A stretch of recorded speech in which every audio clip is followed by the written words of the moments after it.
what all of this tiny vial is. So again, the doctor stands with his mouth wide open like a baby bird waiting for its mother's foot to floss its insides.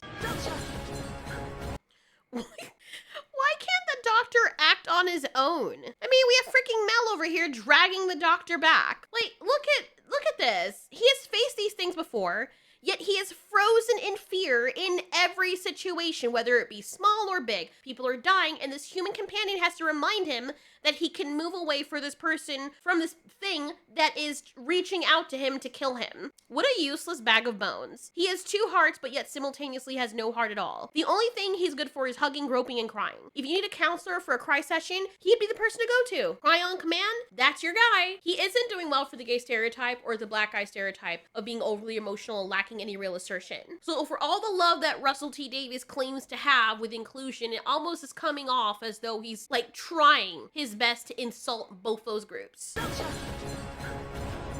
All of you, everyone get out, all of you! Oh, so now you're telling everyone to get out. But if the woman hadn't pulled him aside, he would have forgotten to even say that. Those people would have all been dead. All of you! Bring syntax dust of death.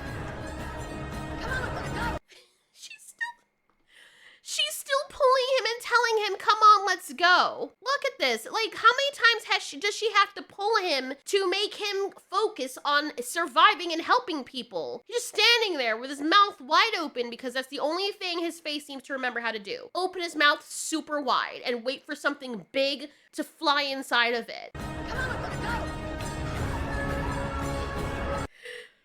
Oh dear God. You see what I mean? This woman has more sense than him. It's so freaking annoying. Look at you. He's there like, let me sit and watch. Then as all this is happening, the doctor's just, look at him. It's literally getting on my nerves how useless this doctor is. Seriously, what is the point of him existing if he's just acting as dead weight at this point?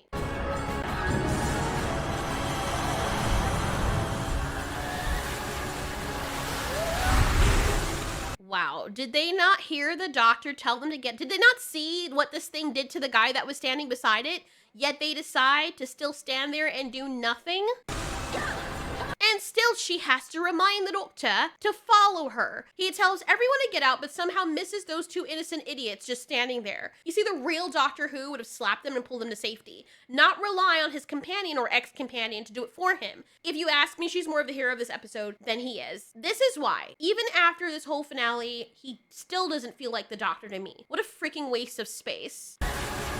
So you notice this thing blowing a bunch of dust that kills people upon contact, right? You see it blowing the dust out of its hands. Okay, you need to be mindful of that for the future.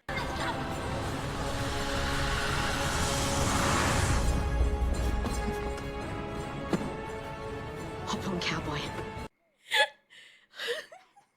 Is she the Doctor or is he the Doctor? Throughout this entire episode, and mind you, throughout the entire series too, but throughout this entire episode, I'm constantly asking that question. What is wrong with the showrunner? If they wanted to make a completely different show, they could have just done that, because this version of Doctor Who doesn't feel like the Doctor Who at all. He just feels like a child to whom everything is happening for the first time, completely alien to him. He needs his mommy and daddy to protect him. He has no idea how to handle it. Jesus Christ. So embarrassing. I would have been so mad at the showrunner if this is how he directed me with my introduction to the show. This is such a horrible rendition of the Doctor, and for this being the finale, this is the time that he's supposed to sell to us that he is supposed to be taken seriously. Yet he's actually regressing past what all the other episodes that precursor this one did. This is the worst one. This is the worst presentation the Doctor has done so far. And that's saying something, because this is supposed to be a really big deal. This is when we're supposed to see him amp up in his assertion. Nope. Nope. Nope. Anyway, while they're on the scooter, they call back Unit to talk to Kate, who is aiming her weapons at the dust particle demon thing because I guess why not? Then they start unleashing their gunfire. Every single person there has a gun. The thing that is now basically undead shields itself from the gunfire or ducks from it, clearly. Gunfire has no effect on it, so why did it even need to duck in the first place? They're not even aiming for it, but whatever. I'm sorry, what the hell is Discount Rose supposed to be doing? They focus on Rose first, as if we're going to get a hint of her activating something, but we never see that. So exactly what is she doing? Did the actor say, oh, I don't want to have anything to do with guns? And they're like, okay, but so what do you want to do? Well, I don't know. Give me a tablet. Just browse while I don't even know. Like, what is she transcribing the events of what's going on? Rose's purpose is literally just to stand there and do nothing, just to be present. So what's the point of focusing on her? So yeah, all the bullets turn to dust and Kate looks defeated, so they just stop trying. Oh, one day. I bring Sutek's dust of death.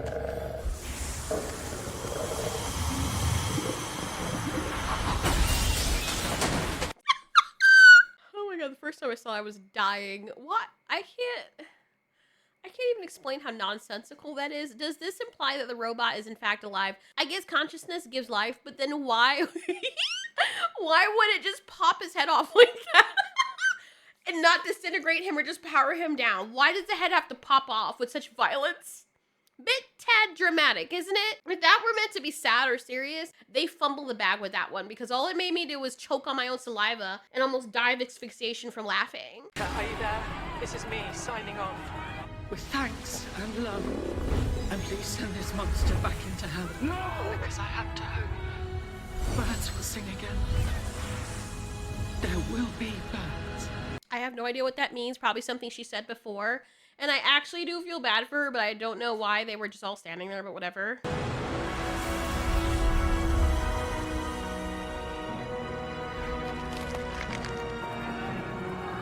There's nothing we can do. Except fight.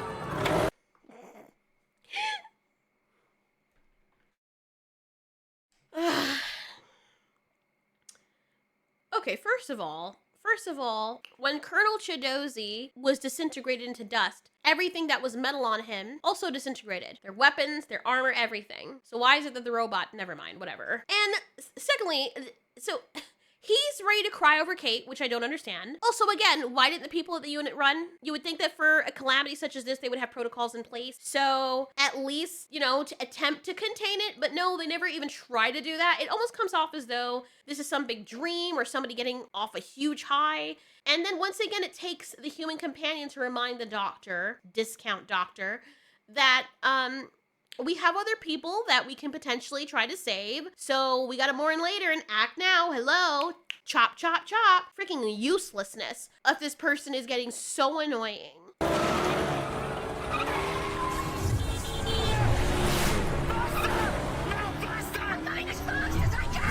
You know, Doctor, maybe if you had decided to go back and be with your TARDIS, you could have been of some use. I mean, I say that, right? But shh, who am I kidding? But you knew there was danger there, and you decided to stay and reconnect with what you thought was your granddaughter, or the key to everything. Since the TARDIS is super important because the thing is wrapped around it, and if you can't get access to your TARDIS, you can't go back in time to fix anything. I would have thought that would have been a priority, but whatevs. No mind, because this guy, he has shown that he is willing to put the life of his loved ones at risk to chase Dick. We have seen that. We've seen the kind of person he is. That is more important to him than protecting people who were clearly at present in the presence of danger, and we're supposed to like him or take him seriously.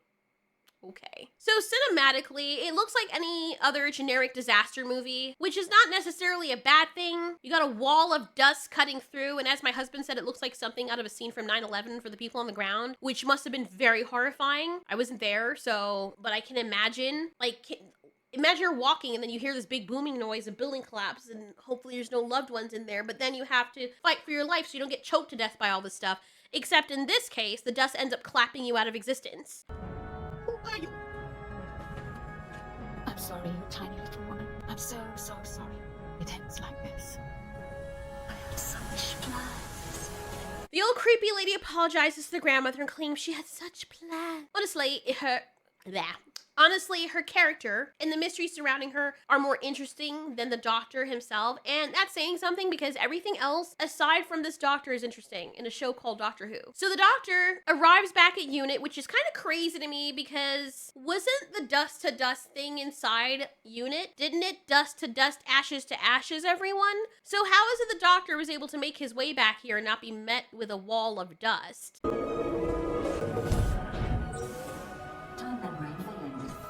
Get out onto 17 now. Check my motorbike, I can see it.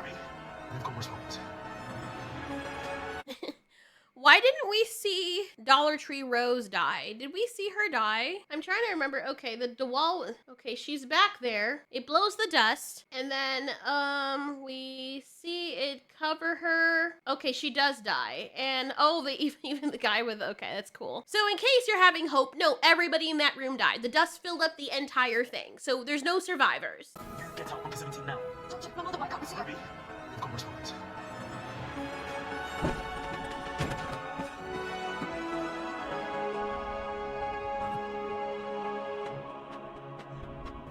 Yeah, okay. We have worse problems, more urgent problems, but yet you have all the time in the world to just stand around reminiscing on how your TARDIS looks like an amalgamation of all the other TARDISes and is a freaking hot mess. I mean, he's standing here for quite a while all that's going on. And he just hurried Ruby. He came in here all urgent, rushing everyone, but he has time to sit down and bust a hot, wet fart while he reminisces about the good old days. What in the world? What kind of idiot is this? His priorities are so freaking backwards for someone who's supposed to be the hero and who everyone on the planet and the universe is depending on. Thanos would never.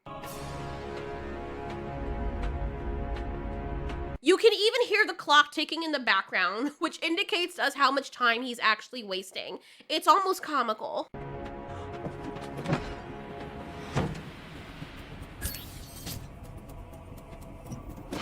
Oh, okay. Did he seriously just use a sonic screwdriver to undock the television? Oh, man. I don't think that's how it works. And if it is, do you know how many things the sonic screwdriver would have come in handy for? You know how many times with that kind of ability that could have been used? I hate how the sonic screwdriver is this weird, stupid plot device that's only used when they can't find any other clever way to progress the story. Like the Doctor himself forgets all the uses it has. But in all the other situations where it would have been warranted or useful, they just forget it exists. Wasn't there an episode where he didn't use it at all? I think the Stephen Moffat episode, Boom. As a matter of fact, I don't remember seeing it used at all in that episode. And it would have been really advantageous in that moment to at least attempt to use a sonic screwdriver to disarm the mind, but nope. Nope. It's a TARDIS remembered. It's made of memories. Ruby is feeding off you. Yeah, give it everything you've got, babes. Remember it harder. The fuck kind of writing is this? How is it? Oh my god, I almost threw up in my mouth. How is it feeding off?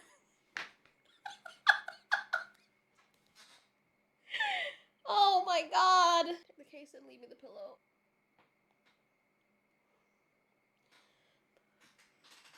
I have such a headache right now. Like, it's actually like pumping through my eye. Okay, I have so many questions. And forgive me, I know I tend to overthink things. I'm an INFP, forgive me. Our brains literally can't turn off. It's our freaking weakness. But please make this make sense. It's made of memories. It's a TARDIS remembered. It's made of memories. Ruby is feeding off you. Yeah, give it everything you've got, babes. Remember it harder. Yes, I can, yes. Time is a memory. Remember it harder? Ew. What in the untalented attempt at writing a story about fantasy is this? What?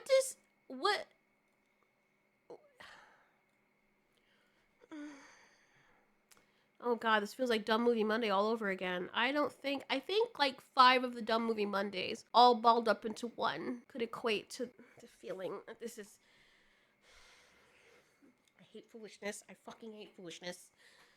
Especially when it tries to pretend it's not foolishness. Holy fuck. Sorry. Oh my god. Okay.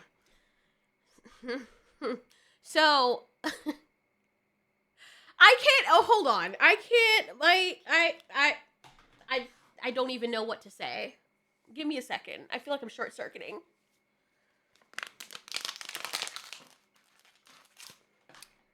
Oh my god.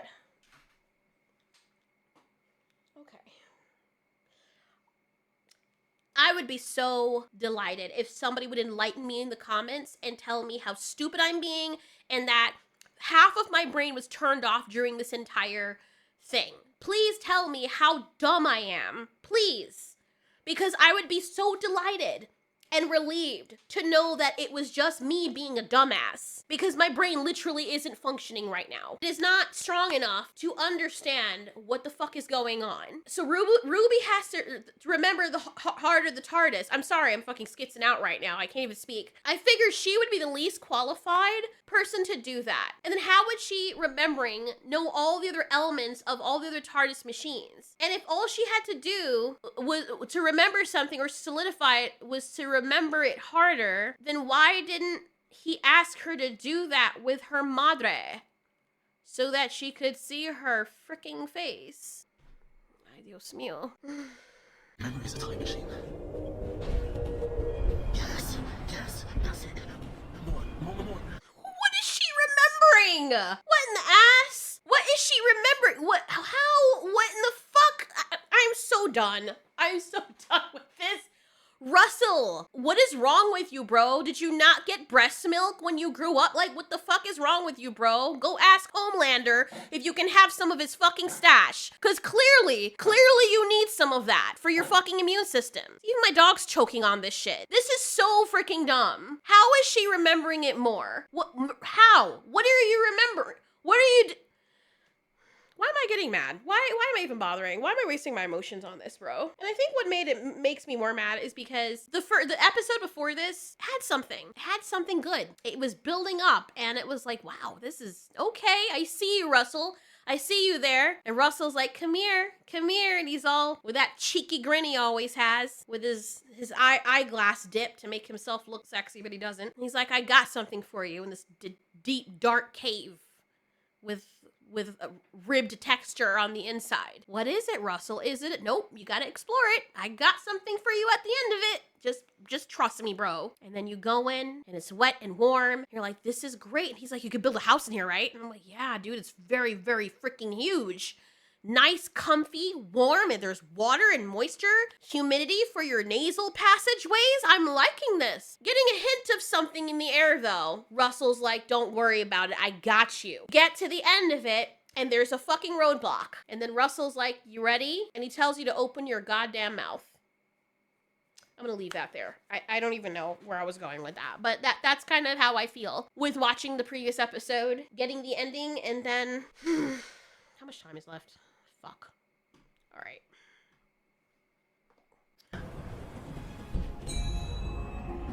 Should do it. Okay, right. The TARDIS is remembering itself. Did he just say the TARDIS is remembering itself? But I thought that Ruby was remembering it. Oh my god, it's like a bag of elephant dicks. Jesus Christ. I can only do so much. Look, this is coming from someone who has a very hyperactive imagination, and I will imagine and create the most unhinged things in my head. And if I were to put them down on paper, you would think I was freaking sociopathic, and I could not blame you. I'm a fucking psycho. But I don't come close to whatever the hell this is. Hold on, let me try and, oh my god, I'm so dead. I'm so dead. Like, I can't even articulate what I want to say or how I feel. This feels like when I play, like if someone asks me to babysit their kids, right? And we're all playing outside, and I usually come up with a game, and I'm, guys, pretend this happens, guys. And I let the kids all have a role in what they want to happen in the story. And I'm like, okay, guys, we're all goats, and we're going to the mountain to get our wings. And then one of the kids is like, I'm pointing to one of the other kids, because we've done this, and they're like, and then a cloud turns into a caterpillar and eats one of the goats. And I'm like, yes. And I point to one of the other kids, and they're like, and then the caterpillar makes itself a cloud, and then it starts raining fire, and then we all turn into dragons. And I'm like, that's good, but how will we get our wings? And they're like, what if we always had the wings? And I'm like, bro, that's amazing. Because when you're doing that with kids, the stupidity fits. It's part of the fun. But when you're being paid, I don't know if he's being paid, whatever. When you're being fucked to do this, because that's, never mind. When you're expected, when you are in charge of a franchise that is already quirky and stupid sometimes, but at least has a baseline of things that people can hold on to so it can be believable that they are part of this universe, that they can immerse themselves into, that kind of sort of is believable enough to make sense in the realms of the universe. When you're doing that, when you're in charge of doing that, it is expected of you to not write the scripts as though you snorted a tub of fucking cocaine. And that's what this finale is coming off as. And that's not the worst part of it. That is not the worst part of it. I'm gonna have a fucking stroke. I swear to God. We meet again, my old friend. Call me crazy, but he's not giving scary at all. Would have been nicer if they left him as a big cloud of nanoparticles, because this ain't it. And the voice is just making it work. And him just standing there with his arm hanging on, and then it comes off again. And the doctor is like, well, that's Sutek, the death of ages. He's the greatest thing I have ever fought. Yes. Okay, if you say so. Time does my memories too. Sorry. He literally just said, you can see a little bit of it in the captions there. Actually, let me do this, because some people were asking me to do this. I'll do this a little bit so you can see what's being said, especially if I have to speed it up. So the doctor says, the time window has my memories too. Did you hear him say that? I don't know if he just came to that conclusion. How would Ruby have had the memories of the TARDIS when you went back in time when she was a baby, or you left her in the year when she was an adult, she wasn't with you and she, whatever. The fact that he said the time window has my memories too, to explain away why we're seeing what we're seeing, then I have one question. Again, people in the comments, please feel free to rip me a new one with my stupidity and lack of comprehension, because I will admit to you right now, the comprehension stuff for me has just gone out the window.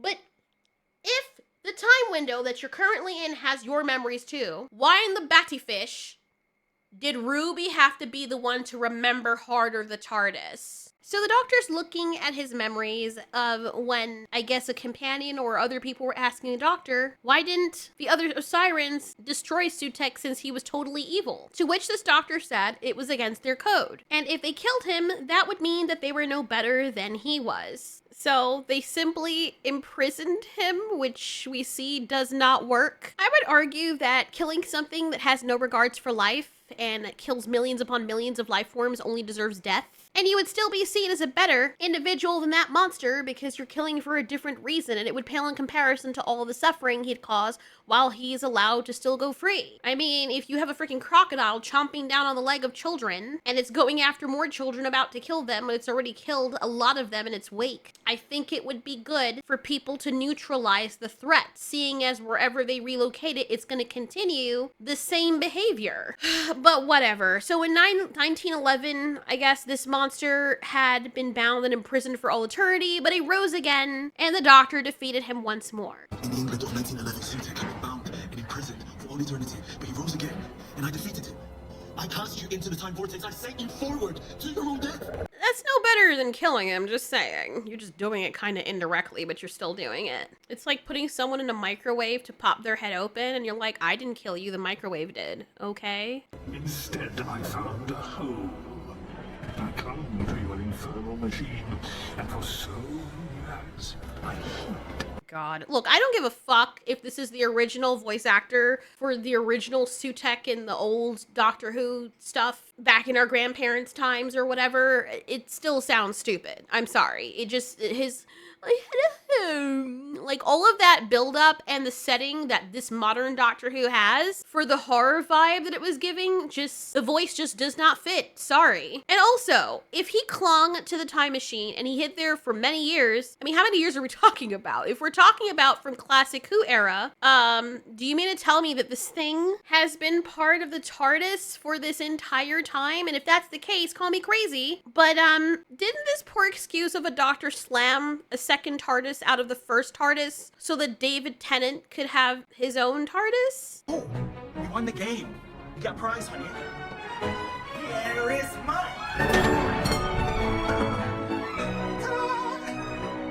I am so sorry. That is completely nuts. Yeah, it is. So now even David Tennant's like, the fuck is going on right now? Because none of this makes any sense. But this is just recently that this happened. So are there now 2 of Sutek? And if there isn't, how did the thing decide which TARDIS to cling on to? I would have figured it would have stayed with the Doctor it was more familiar with as of recently, like that David Tennant of the brand spanking new one. It's also a plot hole. Weren't there other times when the time machine also, like, blew up or something or discombobulated? Whatever. You want to know another glaring plot hole? And I know I've asked this before, but, where in the fire fishcock is David Tennant's doctor? I refuse to believe that he'd just be sitting there sipping tea with Donna, seeing the whole world come to an end and barely react with a... This is fine. I'm okay with the events that are unfolding currently.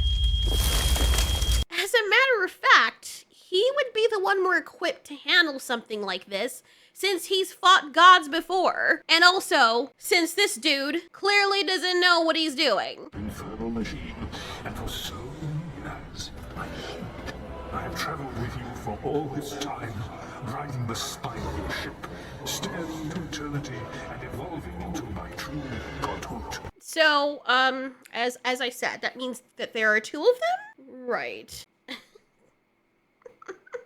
Well. I don't know if people just, forgot the previous episode. Like, I understand us lay people, we would forget, but the people who are running the show and in charge of running the franchise, then I would think that's part of the job, them not being able to forget the stuff. Or not being able to, but making sure that they don't forget the stuff, you know? Being in charge of the continuity stuff, the elements of the show that keep the universe bound and making sense. Now I know every place of the heart of your time machine, and I can bend it to my will. This makeup is so disgusting. It looks so dumb. It's so uncanny. Look at it. You can't even... Never mind. Whatever. He says, I know every beat of the heart of your time machine and I can bend it to my will. If the time machine or the TARDIS is sentient, wouldn't it have known that Sutek was on it? Wasn't there a scene where the Doctor says that if the time machine can sense that there's danger around or something awry, that it leaves? I was just waiting. I will get you back. How? There is a mechanism on board the TARDIS called the HADS, Hostile Action Displacement System. If the TARDIS is in danger, it goes away. Goes away. And comes back once the danger is gone. And notice in this scene, the TARDIS wasn't in any active danger. It's just something, it's like, something is wrong. Something dangerous is wrong. You'd think that the freaking thing of death, that would be part of that. But nope, the TARDIS isn't any real danger here, but it knows that there is something hostile nearby. So, for me, maybe I'm wrong, but this feels like a glaring plot hole. Same difference. It will stand as my altar, the temple of my empire of death. Never yours again, Doctor. Never. And I saw inside the TARDIS. So Oh, there he goes with the wide-eyed open mouth look when he cries. There it goes again. Of course. Oh my god, look at you. Holy shit. What am I gonna do? He looks more terrified than his companions. Doctor. Never. And I saw inside the TARDIS so many secrets. Why is it that the stupid thing only has that one pose? This stupid CGI model dog only has this one pose, like, oh, let me do a little twist thing here. Now let me go back to the home position. I actually thought they were going to make him look more imposing by having him unfurl from the TARDIS and stand up taller, which would have been very intimidating. But nope, that is literally the only pose he has, which ruins the immersion for me and keeps me in mind of some model from off of ArtStation. Lazy. Susan. The perfect trap. I created an apparition of our university. Every tiny planet on every single world. I burst them all by angels of death. Okay. Did he know? Like, he gave birth to something? But isn't he the god of death? Isn't he, like, against, I don't know, life? So he is given birth to something to bring about death? Interesting. My angels of death, now standing triumphant across the universe. I'm getting sick and tired of seeing his freaking pelican mouth open all the time. Dude, is your mouth permanently locked in that position. You know when you take a bottle and you stuff it inside a shoe to break it in so that it stays open all the time? It's like you're constantly deep throating the shoe so that when your foot's ready to go and it's not too tight, it's willing and ready to receive your foot inside of itself. That's what this feels like. I feel like, never mind. I bring Sutek's dust of death. Every living thing is a punishment. But you gave birth to a living thing, though. I mean... Okay, anyway. So she's bringing dust to everything and killing everything everywhere that the doctor has gone, right? And where this thing has left her. Does she always have to be an old lady? Did she grow up from a child and become this person?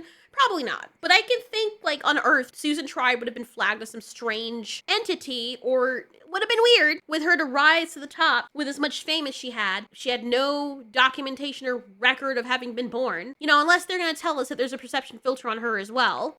I am coming to release them to blessed depths, and I find that good. I damn you, Sutek! I damn you!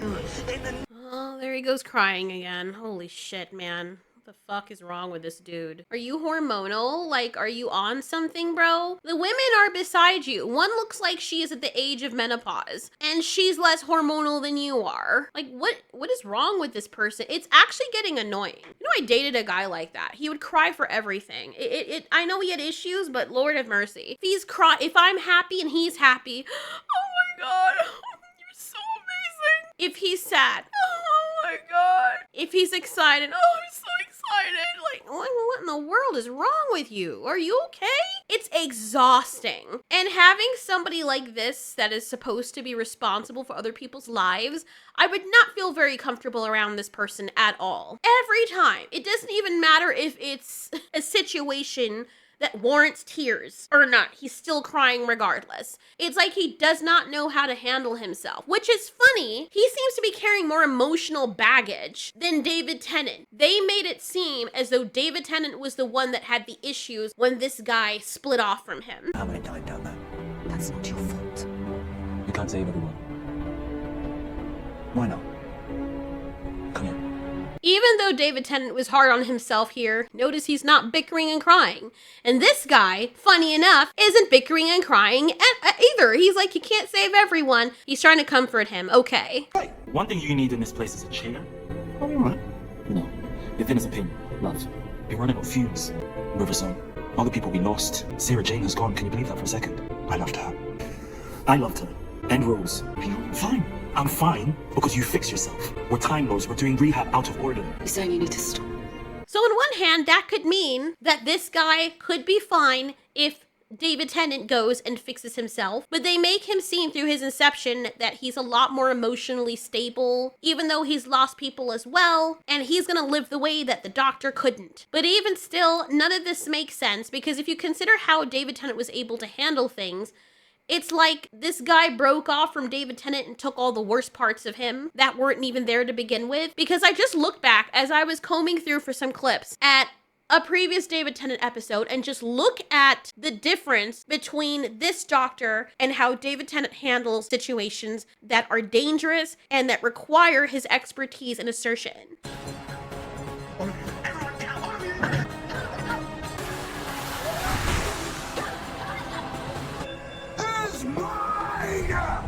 Look how he's freaking out and crying in this situation. Just showing you this doctor first, some of the highlights of how he handles situations.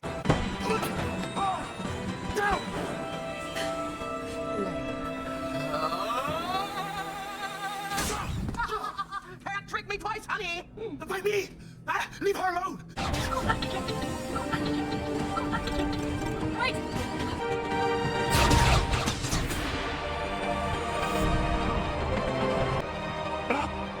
Say whatever you want. You can think. I will do anything if you just allow me to save your lives. If I turn away like this, We can all die! Out there! And I can save your lives!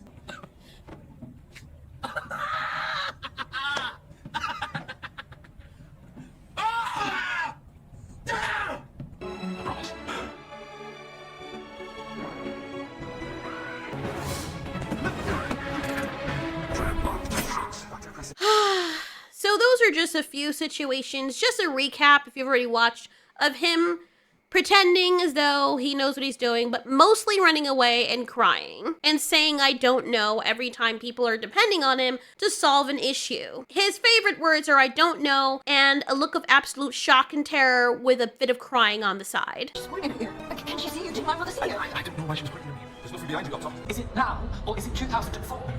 What is it though? Is it come from my mother? I don't know. Is it us? Is it come from us? I don't know. And now take a look at David Tennant, for example, since that's our latest example of how he was able to handle certain situations in a pinch. He's gone. But I died. All of them, I died. I'm lost.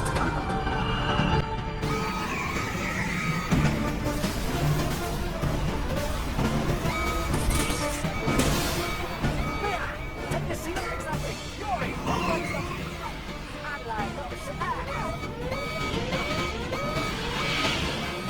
That's better. And I'm still got integrity. 6 feet of steel combination made in Liverpool, right? Holy shit, look at him walking with that wide-ass leg stance because he is struggling to keep up them big-ass balls he's got. Look at that, bro. Look at that, bro. Ooh! Oh my god. And as much as I hated Matt Smith when he came on, when it came down to business, he felt like the Doctor. And I was like, all right, you know what? I didn't like him. I really could not stand his Doctor. But then after he stepped up, I was like, gotta give him his respect. Yep, he's still the Doctor. He may look like Frankenstein's monster, but he's still the Doctor.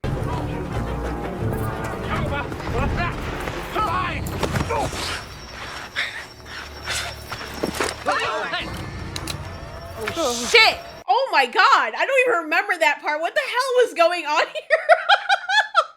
Oh my god. That's why I love this guy as Damon from House of the Dragon, because, ooh, goosebumps. When he's angry. Like, I used to think when he came on scene, I was like, who is this dumbass trying to be the Doctor? And then when he gets angry and serious, like, oh my fucking god. I take back everything I said, please don't hurt me. He made you take him seriously. Just the confidence and, oh my god. Yo, I see none of this on the current Doctor, which is like, I know I keep bringing this up, but it's like, dude, why? Even the woman Doctor, but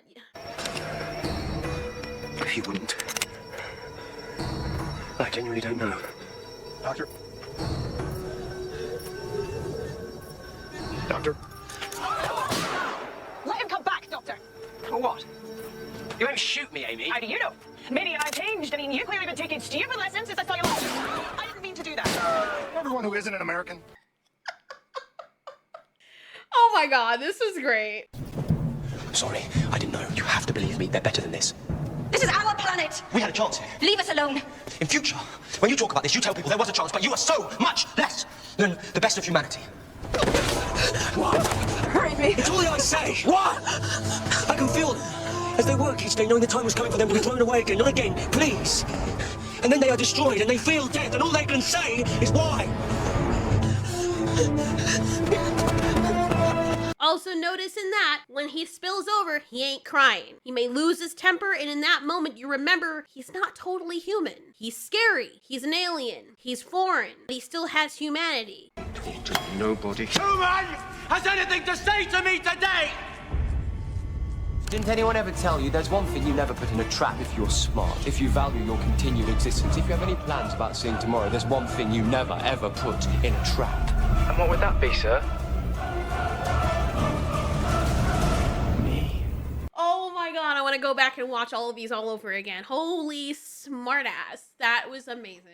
And these are just little clips. Every single one, even Peter Capaldi, when in those moments, I mean, he was more cynical in like the older version, but he still was assertive. He still was competent. And when they were sad or angry, they weren't crying like little bitches saying, woe is me, where the humans had to be like, it's okay, Doctor, stop crying. The only thing that the companions would do in Matt Smith's case would be like, hey, doctor, don't stoop yourself to our level. Be better than us. Don't let us, our negativity affect you. Like when he was getting ready to shoot that guy, Amy had to talk him down because he was like ready to fucking kill that guy. He was like, okay, enough is enough.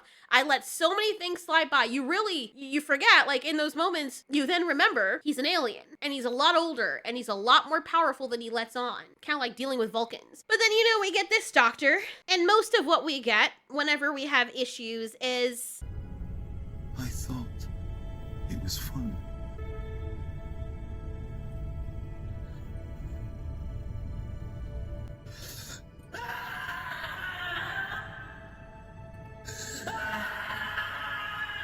It's okay, doctor. It's okay. We got you. All of our families, grandchildren, mothers, ancestors, friends, everyone just died. And we're hanging on because we still believe and hope that you're gonna fix this while you fall apart and need us to comfort you. Stop crying and fucking fix it! So anyway, he damns him in the name of life itself and looks all angry and like, yeah, I'm crying. So...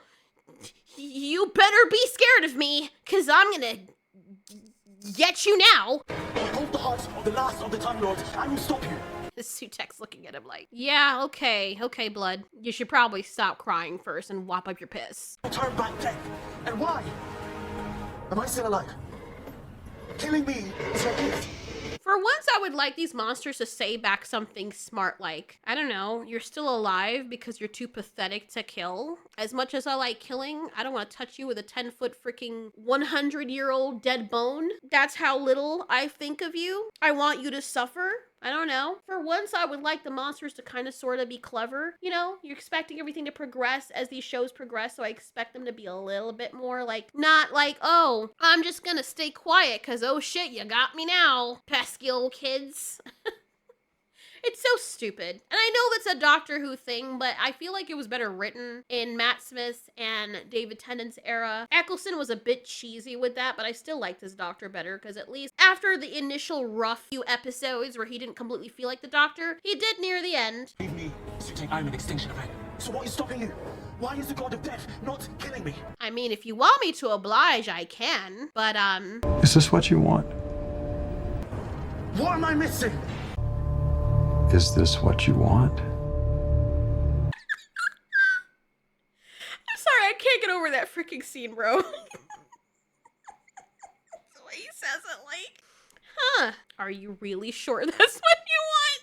That's the face I would have loved Sutek to be wearing. Like, you really sure, bro? Think very carefully. I know your brain is only operating at half mast right now, but think very carefully. I'm gonna give you a second to roll that back. Are you certain that's what you want? What am I missing? I'll tell you a secret. Suit. This feeling that you have now, this doubt, have you ever felt so alive? Doesn't it feel good? That's all it can do. It can't come off the TARDIS. You know what would have been really great? And everyone's cheeks would have been clapping in anticipation if that thing just unfurled from the TARDIS and jumped off of it, started chasing them. That would have been great. That would have been amazing. Also, that choreography green screen was, that was so stupid. He's like, I'm just gonna cue the run now. And then they're gonna make it look as though, he missed me, when it was just, it looks so freaking bad. It looks so bad. He looks so stupid. What is it? It's a remembered TARDIS. It's bits and pieces of every TARDIS that ever was, held together by hopes and wishes and luck. It's being held together by what now? It's bits and pieces of every TARDIS that ever was. Again, if it was feeding off of Ruby's memories and she's the one that needed to remember it harder, his words, then how would she have known what all the other previous TARDISes were? It's either it was her memory or yours. Pick a lane. Wait, does this thing work? Can it fly? No idea. Ew. Why does he always do that stupid face? Okay, it was kind of okay the first few times he does it, but then when he always does it, it looks like he's doing the most for no freaking reason. You think I'm lying? Look, his face is always, my mouth is wide open. Like, that's his default setting for his fucking mouth. Like, I know you're trying to show off for your boyfriend Russell, but it's getting a tad bit much. So he's all happy. He goes from one emotion to the next, I swear to God. He's all happy and they fly off of Earth and the TARDIS can fly, sure. Then he's like, let's hold things together with intelligent rope. Maybe I heard different. Hold on. Maybe something's missing.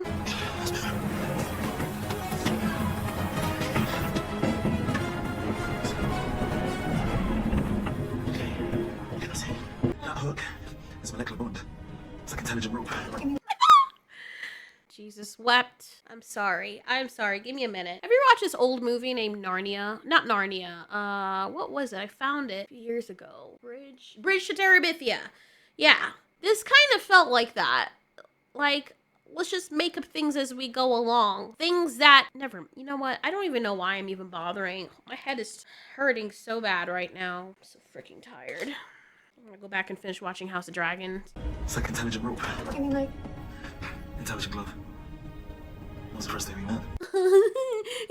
Listen it now. Okay, with all the intelligent things that you could make, unless you got them from some alien planet that, let me guess, you couldn't go back and get more, why did you not use a lot of these gadgets, Inspector Gadget, to get yourself out of the many different situations that you had found yourselves in with Ruby thereafter? Like the one with the avians, lassoing them. You could have used that intelligent rope for that reason, right? You could have used your intelligent shit for so many things. You could have used your sonic screwdriver so many things too, and you didn't. Interesting. Also, here, do the sonic screwdrivers do something different? I'm figuring they all have different shapes, but they kind of have the ability to do different things, right?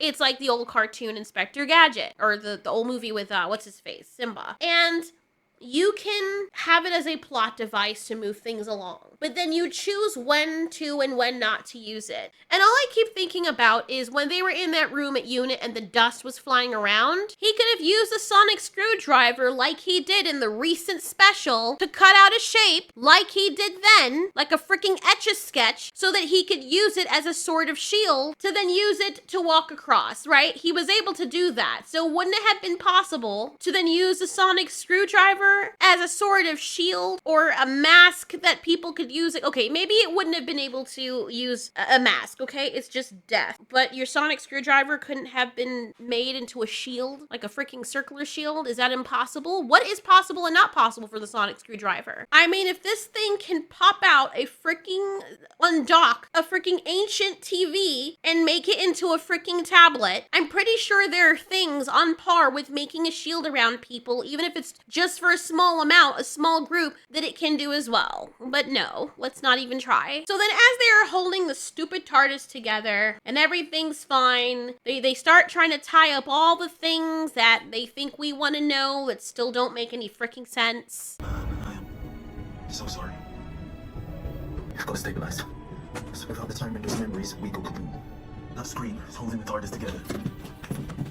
Because of course it is. There's no other way to explain it other than just pulling something out of your ass crack. So what did I miss? Every Susan tried. They were innocent. They were all real. Absolutely real.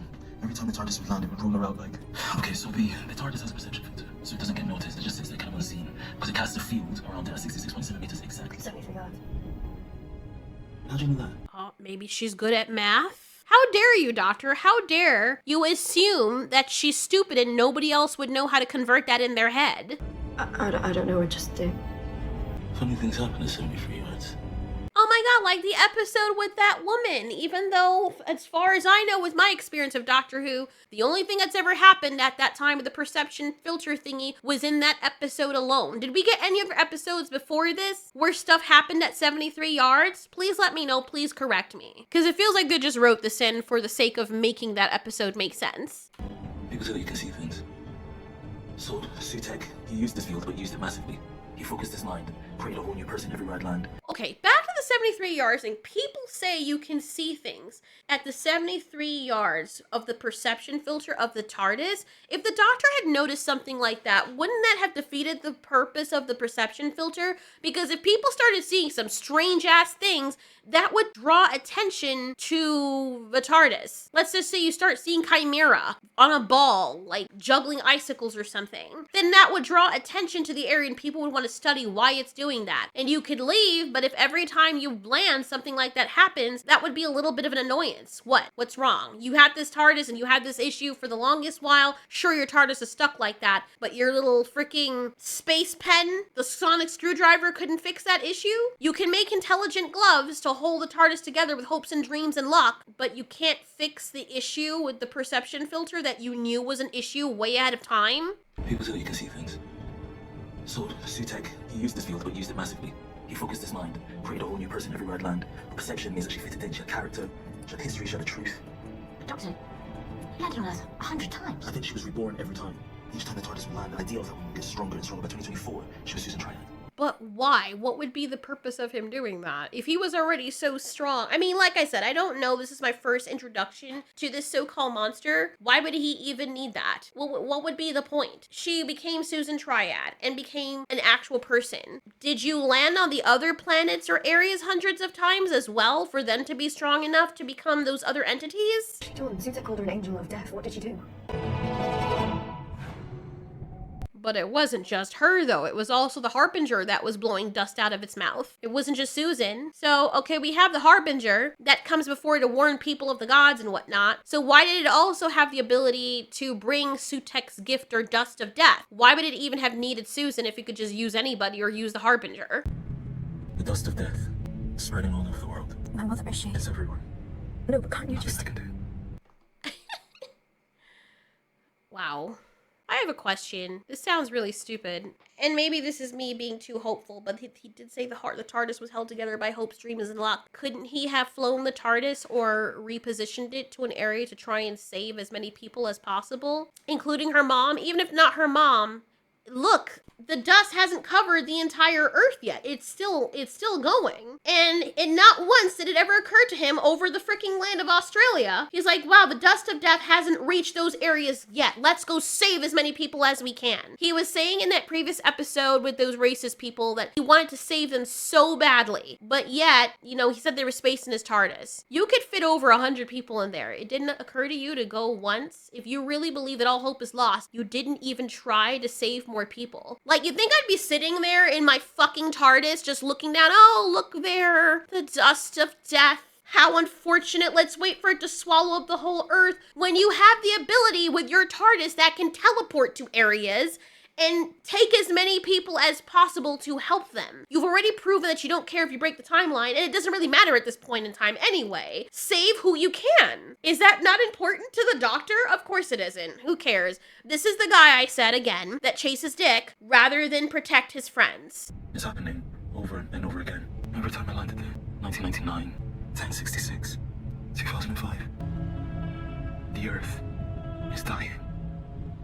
You could have saved some of those people, but oh well. Let's just watch it die, because how fun it is, right? Freaking dumbass. What a horrible person. So many times. Every world that I ever stood upon, all dead.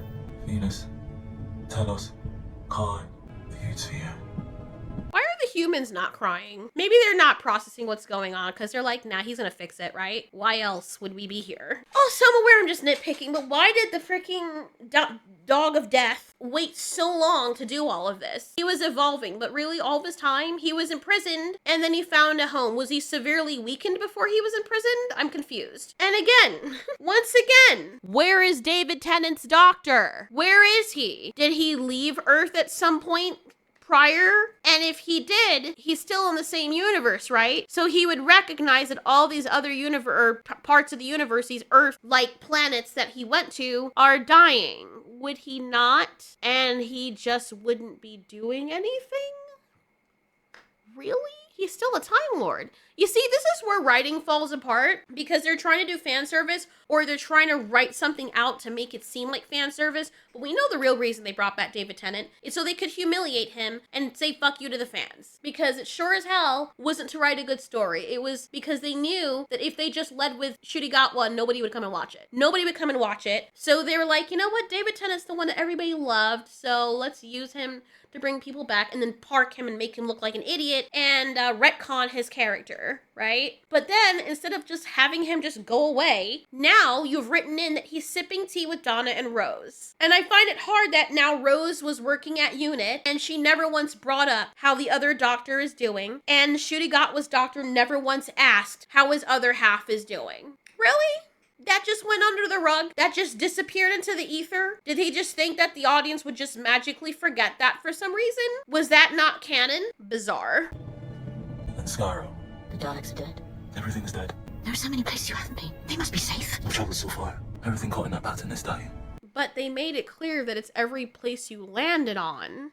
So why did you even bother saying that? You pointed out all the planets and worlds you've been to and said that every place you put your foot is where it's dying. So Mel is right. Anywhere you didn't place your foot is safe because you are a freaking curse. Everything you touch goes to shit. So maybe it's better that he doesn't go to those places. But if here's the thing, if he dropped them off, like let's say that he met some other spaceship and then they took a shuttle down to that planet and he never landed on that planet, would it be fine? Or the act of him interacting with those people, would that mean they're caught in the pattern? I don't know, some of this just doesn't make any sense to me. And then can't you go back in time before this happened? Now the TARDIS that you have does not have the dead dog on it. So can't you now go back in time? I don't know, to stop all this from happening or go back. I figured the way they would have done this, they would have gone back in 1911 and, you know, like have another recreation of the old doctor and them killing the guy this time, making the decision to kill him instead of imprisoning him or something like that.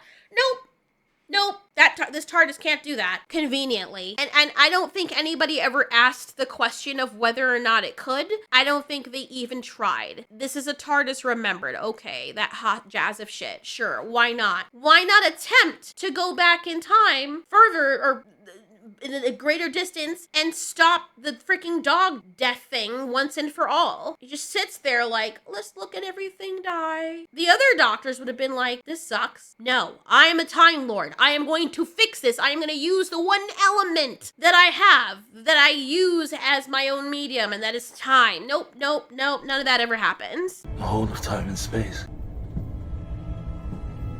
I did this. Bitch, you are not that important.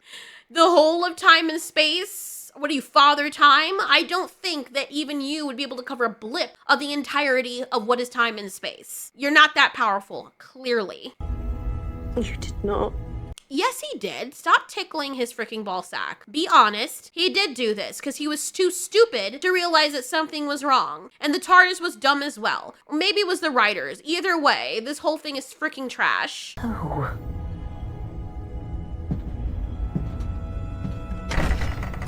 Every son is dead. Wait, every son? Hold on. Where did that come from? What?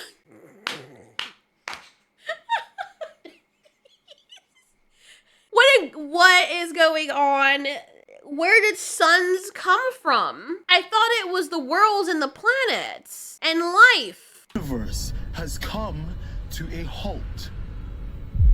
But here's the thing. All the other stars in the background are still there. And if the sun is dead, shouldn't the planets themselves, like the sun just stops existing. The light doesn't just go out. It looks like the sun straight up implodes or something. I could be wrong. Yeah, it looks like it straight up blinks out of existence. Why are the planets still whole though? The sun is heavier. Shouldn't the planets all turn to dust? And if every sun is dead already, then why are the other stars behind it still blinking? Why are they still existing? Or is he just speaking all of this into existence as it's happening? And as you'll notice, there's still a sun behind him also that's pretty much still okay. Let's see if that blinks out.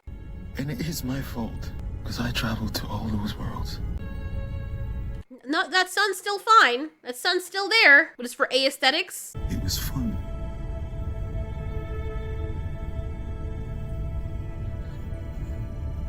Good lord. So is it the worlds that are dying or the suns? Did he visit the suns as well? Okay, then if by that logic everything is caught in the path, let's say you visit to one world, that means the entire solar system dies? Not the world you landed on? The sun as well? Really? There are no other beings out there like Doctor Who. He is the only one. He may be the last Gallifreyan or last one of his kind, but there are no other beings that can control time. They imply that there are all the other gods that do control that kind of stuff. But say thee or they, nothing. Mum's the word on everybody else, on everything else that could possibly exist. How is he this powerful, but yet so helpless at the same time? If you have the ability to do this and you have a freaking time machine, why can't you turn this back? Last time I checked, the dog dead thing was the god of death, not the god of time.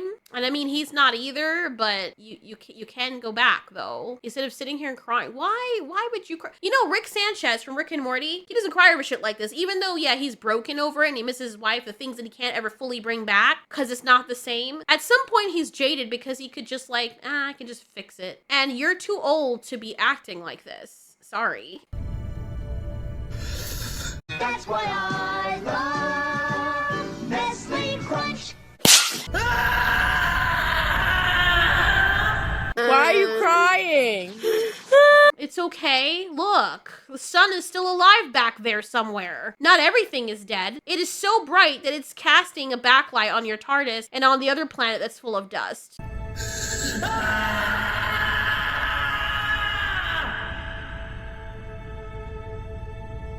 My husband also brought up a very interesting point. Why is it echoing? It could just be because of, you know, the dramatization of him feeling alone in the vast expanse of space. Sun's still holding on back there.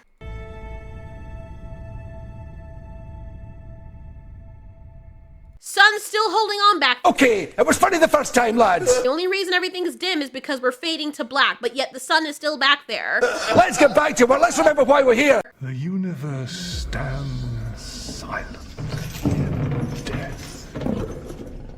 Oh, he almost moved, and then he didn't. Damn, thought I was gonna actually see something of note, something I would be impressed by. Never mind. So this thing is upset because one thing keeps living despite me. The Time Lord. And also his companions. Don't forget about them. But no. We thought that was the answer. But the thing says, something greater than the Time Lord keeps living despite him. Something bigger. Something greater than the Time Lord. Let's hear that again. One thing keeps living despite me. The Time Lord. No, greater than him. The secret the child carries with her. Oh, I think they mean Ruby? Because it was the Legend of Ruby Sunday before, and we don't know who her mom is, so I'm guessing that's what he's talking about. So Sutek's like, I'll find them out there because I want the answer to this freaking question. So they're hiding. Oh, wait. All the suns are dead. That sun isn't dead. Look over there. What is that? Is that God's pancreas glowing? Look at that. Look at all this time that has passed, and that sun is still glowing as bright as shit. Look at all the stars. Look at those. Holy moly, look at all those beautiful things. So it's like almost like the whole universe is kind of fine then, right? This thing is stuck in the solar system of this thing, and sun is still shining really pretty brightly. Oh, but we need a light so we can see what's going. Do we now? There were no other ways to portray that instead of contradicting yourself. There was no other ways to write that in aside from directly contradicting what you just said in the last scene. Every sun is dead. Bruh. All right. Whatever. So we go to this planet that's full of dust. You see the dust around the planet, and yet the Doctor is able to walk upon the planet. Yeah, these trees are all dead, but why didn't they disintegrate? I mean, we've seen in the previous episode that things that have been touched by the dust become pillars of sand. It looks like he's been dead for 100 years. Okay. And please send this monster back into hell. No! Just so we're clear, first of all, she blows sand in this thing's face, his head pops off. And look carefully, look very carefully. Not at his ass crying, because we always see that. Everybody that's holding a device, something made of metal, that disintegrates into ash. Look at the guy standing, that you can tell is clearly fake, right? He disintegrates. Look at his gun on his right. Disintegrate. The entire thing disintegrates. The gun is made of metal, unless they're made of something else I'm not aware of, right? And the people who are wearing jewelry and metals, those disintegrate with them. Let me see. Kid on the wheelchair or the thing. Okay, you can still see a hint of it in the shadow, so maybe it doesn't. But if you're holding a gun or something, clearly that does. If all living things turn into ash, I thought trees would be part of that, but I guess not. Anyway, the Doctor enters a tent and he asks, hey, can you tell me where we are? Because I don't know where we are. And she has no idea. He only tells her, look, I don't know where I am. And she asks where he came from and he's like, nowhere, just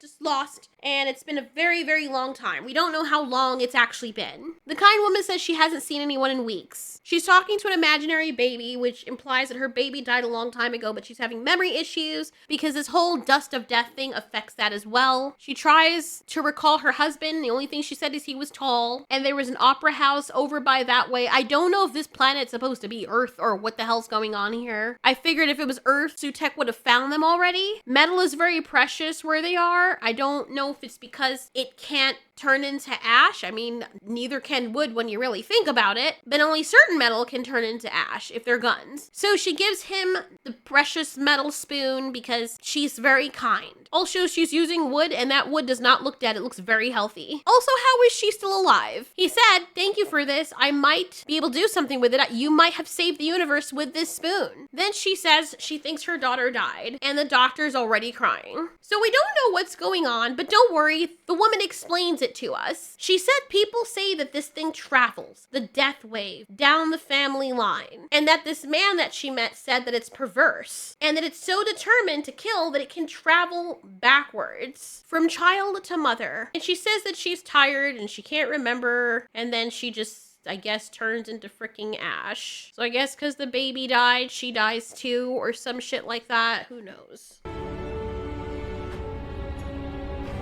I swear to you, with a spoon. Okay. It's what we need. Whoa. How? What kind of metal spoon is this? That you could just bend it and it just snaps like plastic. Ooh, bend, snap. You bend and you snap, but snap your head back. Bend. Every metal spoon that I've had, wait, I have one in front of me right now. Let me try that shit. Yep, nope. And I know I'm gonna have to put a lot of force into that, and I'm really trying. And unless I bend it several times back and forth, that's not breaking. It's gonna bend first, and then if you bend it at the point of, I guess, friction, where that's happening, where you're creating this artificial hinge, there would be enough heat to probably melt it somewhat to make it softer and more prone to damage. But no metal spoon that I know of is gonna snap like that. Unless it's rusty as hell, which this spoon does not look. Whatever. Maybe things change. Maybe it's a different type of metal. Who knows? Okay, what's he gonna do with the spoon? Some metal, not TARDIS memory, something real. Did he just...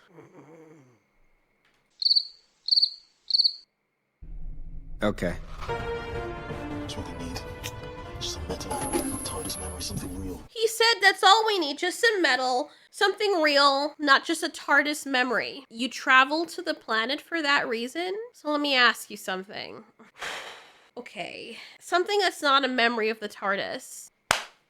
I don't know. Your spit, an eyelash, a strand of hair, any amount of the flavor of body juice stuff that you have inside of you, your fingernail. I mean, it's pretty vague, but I can, the dirt that was on the planet, the piece of bark from the tree that you passed. What on earth? He went all that way for a piece of metal? There were a lot of things. You passed rocks, dirt, trees, the fabric that you're wearing. Okay, let's just say it's not the fabric, but what you went in the TARDIS with, which is your clothes. You could have taken a piece of that. The level of mystified that I am right now doesn't come close. Like, I don't even know what to say. Like, I thought this was gonna be for a reason. It feels like at this point, the writer is just, I don't even know if you can call him a writer at this point. I feel like this was a dream that they had. Like, you know, when you have abstract dreams and nothing makes sense, but in the dream it does. But then when you try to say it out loud to people, they're like, okay,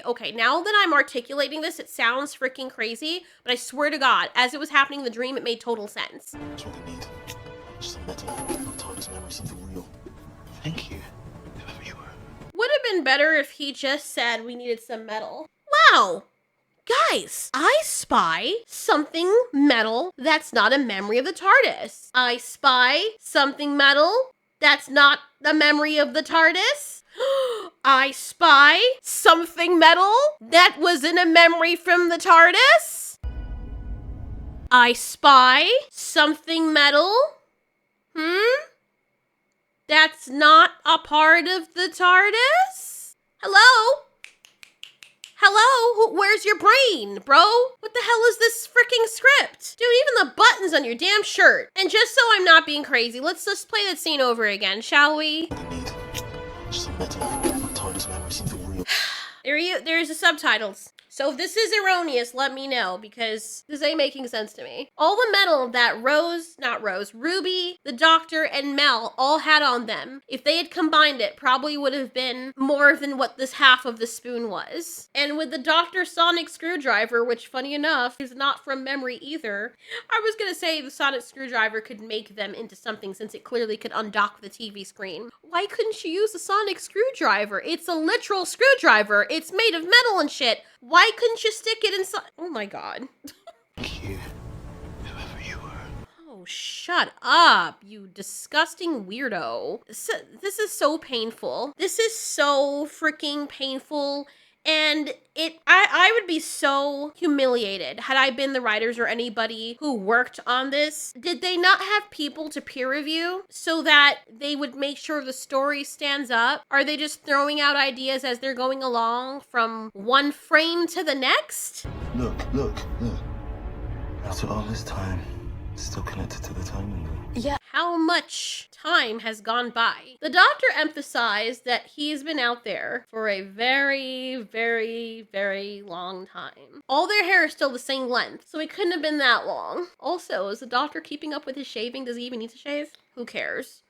It's been long enough, and all they needed to do was get a freaking spoon or metal to put in here so that they could make this thing work. What, the sonic screwdriver couldn't make it work just by pointing it at it? I never understood, what was all that Egyptian stuff? Cultural appropriation. And we're just gonna leave it at that because we just had to find a reason to put that in. Oh. And who were they, that woman and the man with the hair? They just traveled in the TARDIS. So I know Mel. We traveled together, didn't we? Best time of my life. We met Einstein.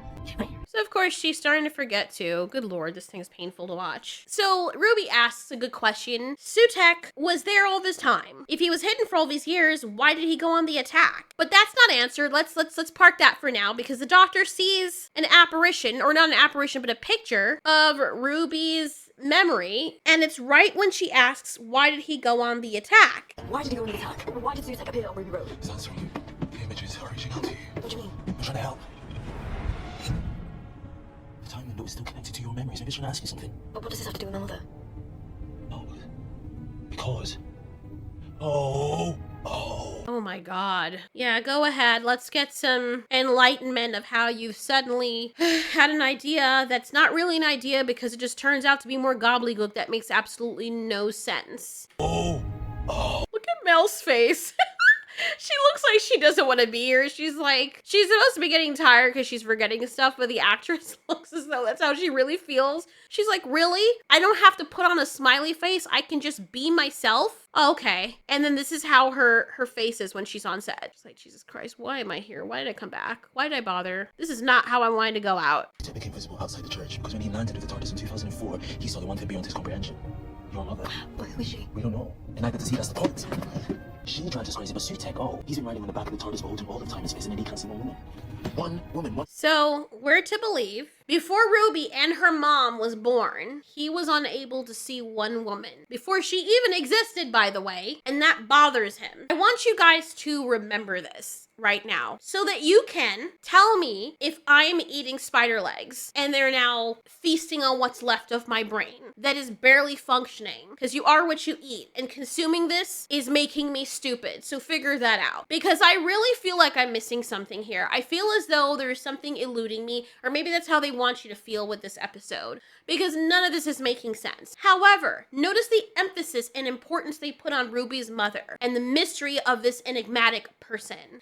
So much to the point that even before she existed, throughout all of time and space, this god could not see her, does not know what or who she is. Which I figured, you know, at some point that would have come up like way before, but whatever.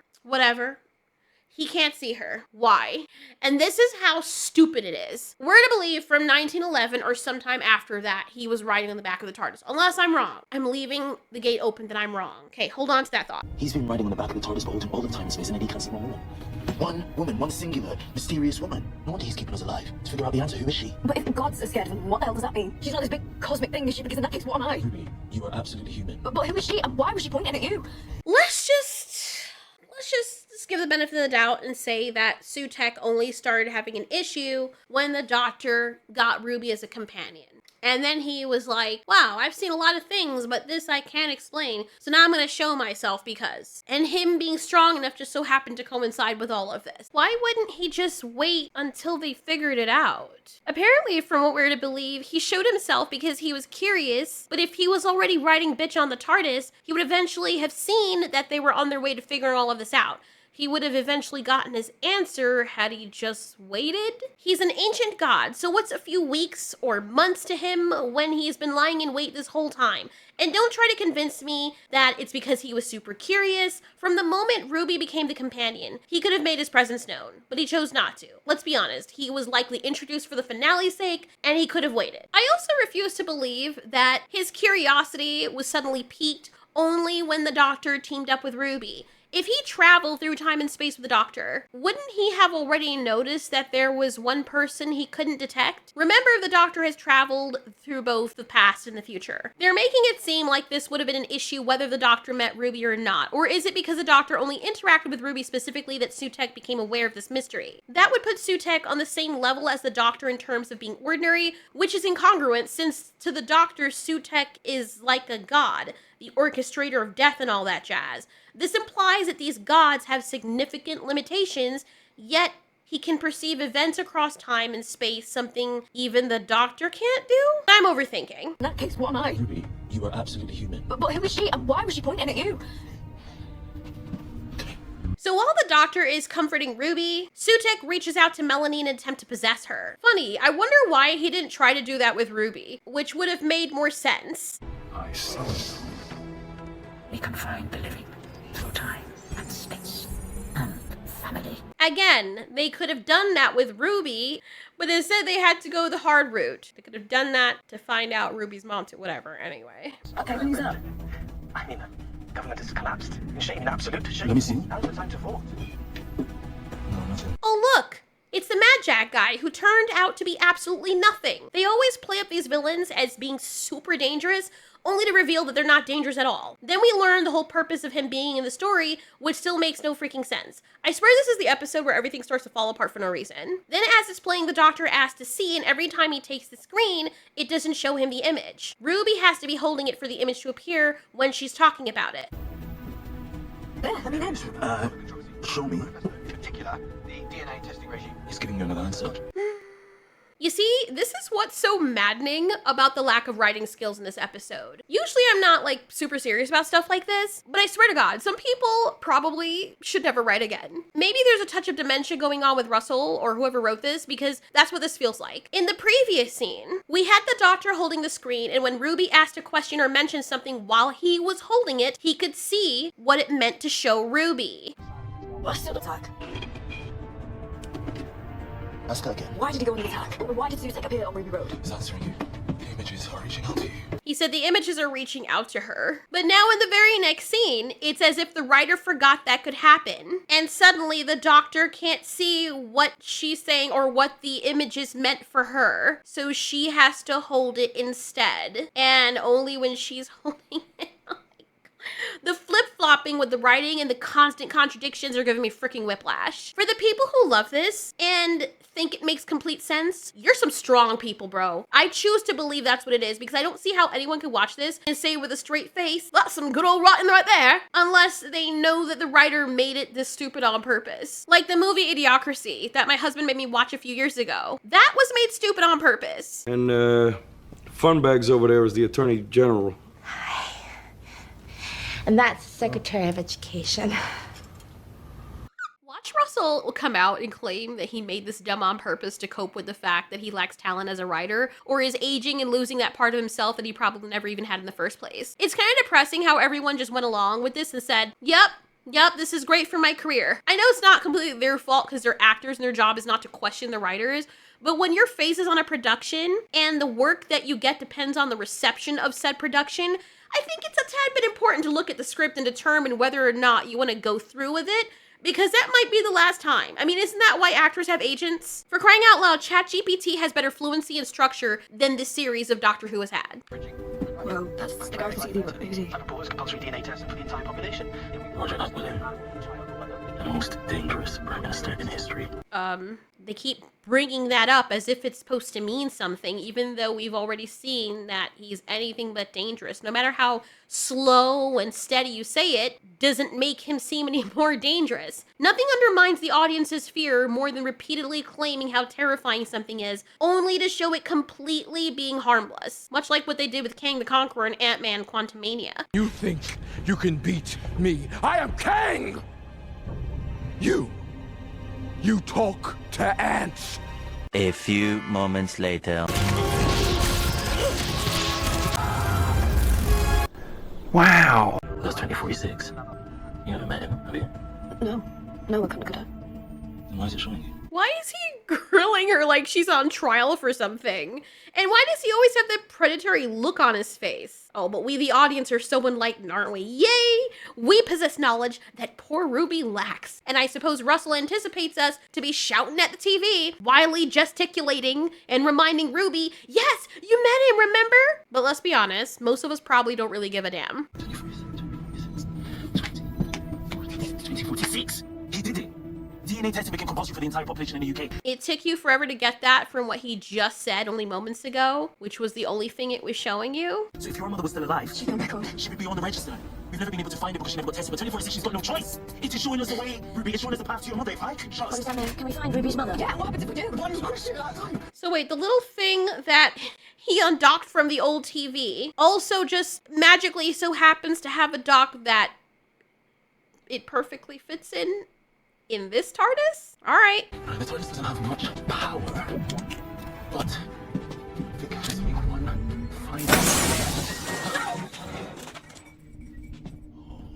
handy. Oh my god, let me guess. When writing this episode, it turned into a thrilling game of reach into a box, grab a random item, and shoehorn it into the story somehow. And of course, he's all worked up now, claiming the TARDIS is running low on power. Clearly this means that Discount Doctor is gearing up to work some magic with it, right? And the TARDIS just so happens to conveniently have enough juice to go off to 2046. And so there you have it, my friends. My brilliant deduction still stands. The dude could have easily gone back earlier and possibly prevented Sutek from doing all of this. Also, if Sutek was waiting for all the Susans to be planted across all the areas that Dr. Discount Who was traveling, and his ultimate gift was death, why not wait until Doctor Who continued traveling? They only started noticing Susan from the Space Babies episode, so how would they explain that? Also, was Sutek that curious about this mysterious, enigmatic woman, which is Ruby's mom, that it made him just forget all of his mission and what his purpose was? And again, I'm just going off of face value from what we're given. And still, maybe I'm stupid for asking these questions. I'm sorry. But I'll ask this again, even though I'm aware I've already asked it. Why not just go back in time? I know I just asked that, but I'm still baffled as to why they didn't cover this. The doctor, Discount Doctor, explained in some hand-wavy reason as to why he can't revisit certain places or times, but then goes back to another point to prevent this from happening, since he knows it's going to happen in the future. He's done that before. But now he says that he can't. He doesn't even think of... You have a beetle-bashing time machine, bro. Like, a time machine. That is the whole context for this freaking series. But I'm missing something. I'm clearly missing something. I'm sorry. Love a whistle. 2046, here we come! Yes, but it is preserved in death because I was landed this. It's fixed, yeah? So if it's preserved in death just because you landed there, that means you could have conveniently gone back to any point even before defeating Sutek and resolving the whole issue. Am I missing something profound here, or is my brain just decaying faster than usual? Even if I were to overlook something, right? Or I'm clearly missing stuff, which I'm open to, which others clearly will point out. It still doesn't justify cramming this supposedly really big villain or dangerous villain with the way that they were building him up and introducing him into a single random mystery episode or a part 2 mystery episode and a sloppy finale. Seeing as the people who were brand new to Doctor Who, or having this as their first introduction, know nothing about this villain because they didn't watch the really old Doctor Who, you'd think that they would be a bit better with this. It would have a little bit more weight, and this would have been the arc. We know that they're trying to do this for a modern audience, if you can't tell, because the discount doctor continues doing random expositions and stuff that people would already know had they watched the previous Doctor Who series with the different iterations of the other doctors. You don't see David Tennant and Matt Smith and Capaldi going over and over again with exposition, not where that's concerned anyway. And even if they do, it's done in a more show not tell type of way. This feels like a parody of the franchise and not a very good one at all. So anyway, now that Melanie is possessed by the villain, she's all fired up to uncover the secrets about Ruby's mother. And then Sutekh drops this bizarre line that felt completely unnecessary. Every living thing contains dead cells, skin, veins. Sutekh can see through the dead. Well, first of all, why did we need that explanation? To try and over-explain to the audience why he's able to see across space and time where they were? If he can do all that and he can also find people through family, then why wouldn't he have been able to figure out who Ruby's mother is through looking through the internet and looking at her DNA and her enamel and all that shit that you could use to tie people to living relatives? You know, when you start scratching beneath the surface, everything just falls apart. You might be wondering, well, Alteori, you connoisseur of pig's feet, maybe Ruby's mother isn't what she appears to be. Maybe she's some eldritch entity more powerful than any other beings Doctor Who's faced, which would make her an enigma even to Sutekh. Fair enough. You'd think so, right? Closer. Closer.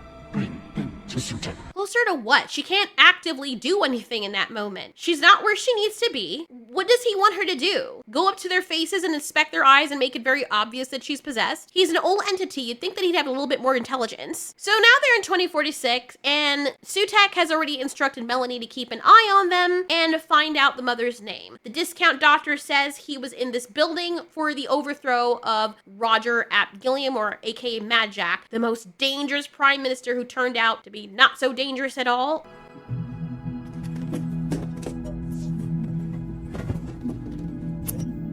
Nice. Are you being for real right now? He traveled to 2046 and took a piece of a TV that existed in like the 1940s or something. He had no idea he would end up in 2046, and now you're telling me this random sonic screwdriver altered TV, it just conveniently docks onto a futuristic contraption with a glass screen as a monitor.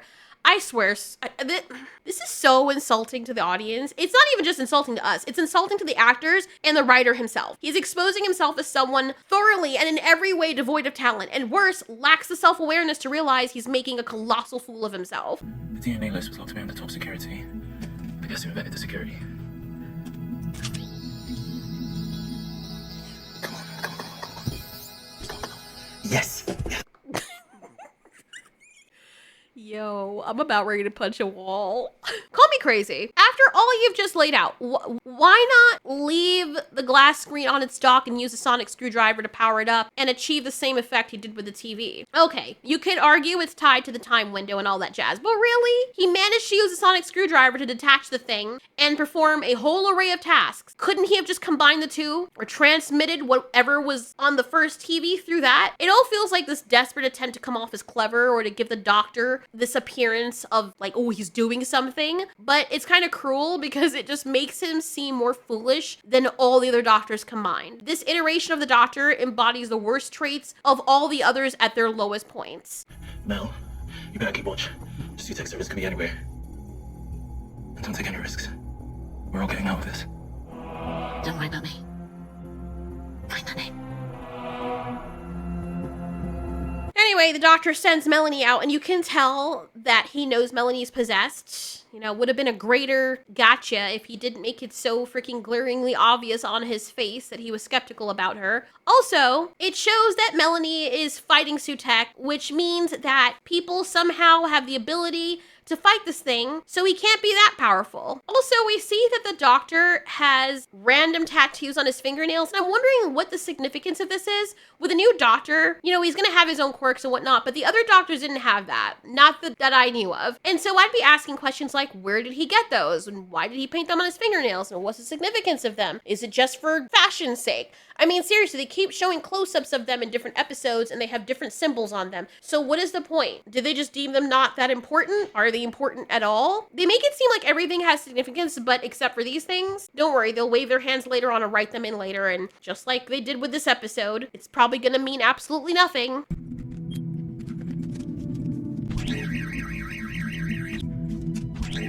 So he could have taken her blood and done all of that with the sonic screwdriver? What? Why wasn't that one of the first things he tried when Ruby was searching for her mom? People have their DNA in databases for medical testing, prison records, Ancestry, what is it called again? 23andMe and Ancestry.com and all that stuff, all that. Yet it never occurred to the doctor to check these databases back in Ruby's time. Also, if the doctor already knew about Mad Jack, the worst and most dangerous prime minister in history, from the future, shouldn't he have known about DNA protocols too? That Mad Jack decided to enforce that? If he's as smart as he portrays himself, this should have been a consideration right at the start of the 73 Yards episode when he was actively discussing this with Ruby, who Mad Jack was. Why did this idea never cross his mind to explore in the future? There are other worlds with advanced technology capable of DNA testing as well, and the Doctor has visited future Earths where that technology exists. Even if Ruby's mother was long deceased by then, couldn't he have found an adapted technology to help find her? Like, you can dig up dead bones and everything. You would have had a database of... And don't tell me he doesn't want to break the timeline, because this is the same Doctor who regularly uses futuristic alien tech like his sonic screwdriver and deals with aliens meddling in Earth's history. He's gone back and done all this stuff with time, changing the word gravity to mavity and all that shit. So apparently breaking the timeline isn't an issue then. So why not explore these avenues sooner with Ruby? So he tells her, press search, because somewhere in there is her mother's name and all that jazz. And then Carol of the Bells starts singing, which is the music that was playing on the snowy night that Ruby was abandoned in the snow. Meanwhile, the villain is trying to get Melanie to submit to him. I don't know why it's so hard, because he already did that. So the discount doctor notices it starts snowing again, and they find that there's a DNA match confirmed. Interesting. What does it mean? I'm sorry.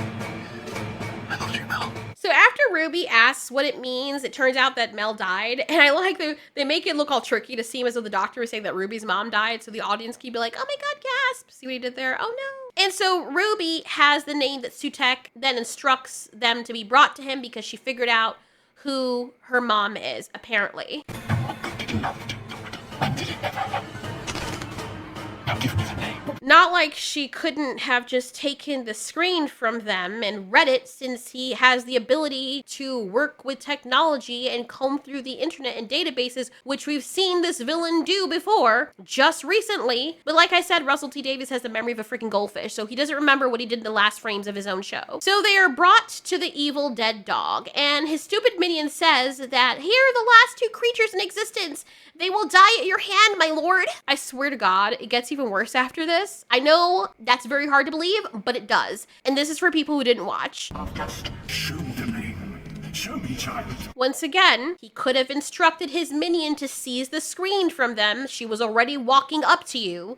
Do these villains never consider also tying up the doctor, like Rogue did in his imprisonment thing? We've witnessed in the absurd bird episode with the avian face people, he's perfectly capable of being imprisoned and seemingly can only talk his way out of situations. At least this one can. Why not confiscate his sonic screwdriver, which you know he possesses, and imprison him? Remember, Sutek has traveled extensively with the doctor, claiming to understand the very essence of the doctor's TARDIS. This means he's had enough time to learn about the doctor, his mannerisms, what he would do, what he wouldn't do. Did he not factor that into his plans? He knows the doctor's capacity for wittiness and danger. It never enters his mind to either restrain him or take one of his most important weapons. Didn't even occur to him to take the screen away from Ruby. With how curious this guy is, you'd think he'd use his minions, who can see through their eyes. He can see through their eyes, right? To grab the screen and examine it so Sutek can see it. You know, driven by his impatience and curiosity. That's what I would have done. I would have been like, okay, my eyes are here. I don't need to bring them.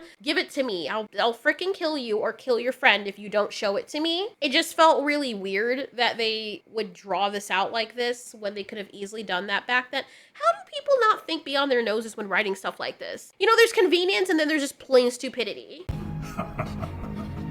Susan, bring the name to me. Again, why does he keep begging the doctor to bring the name to him? And he has the power also. Look at this. While the doctor is promising to worship him and all that stuff, he has the power to immobilize the freaking doctor. I'm guessing he has the power to immobilize or possess Ruby as well, right? Okay, even if just for a moment. Okay, maybe you can argue that he'd end up killing Ruby and the doctor can withstand this because he's a Time Lord. You have your minions right there. You use them to do things for you. Why not get the minion to take the screen away or force Ruby to give it to your minion? Why do you keep asking them or commanding them to do something that you could do yourself using the bodies that you put on the freaking ground? What in the world? So Ruby ends up defending the doctor as she always does, explaining that she has discovered the name. However, she doesn't fully grasp the significance of what it could mean, and they continue to stretch out this freaking mystery that has been lingering ever since Ruby and this discount doctor became allies. But I don't understand. And I wish I could. It's the only thing I've ever wanted for all these years. And now I found it. I don't understand. But maybe you can. So she's explaining all of this and she's about to show him the screen. She's like, maybe it's for you. Maybe you're the one who's going to solve the mystery. And then she's like, whoops, dropped it. You great big god of nothing. And the doctor's like, hell yeah. And then she leashes. This is how people with pea-sized brains think the world works. They don't account for the things that would actually happen in situations like this. If all that was required was for him to simply look at the screen, as I've said before, he could have just taken the screen from them using his two minions that are right fucking there. Sorry, I'm yelling. Or used Melanie and his minion to like, grab it and look at it, bro. Go look at it. Both of you hold one of her legs open or blow on her or some shit. I don't know. She had the ability to imprison them. The freaking Melanie minion, or any one of them, it doesn't matter, and bring them to the dead dog, which was his plan, which she did. But she didn't have the ability to confiscate it from them. We've proven that they're both useless, so why would this have been an issue? Also, they can teleport things into areas. Why couldn't they just teleport the screen away from Ruby? Or is there some freaking rule?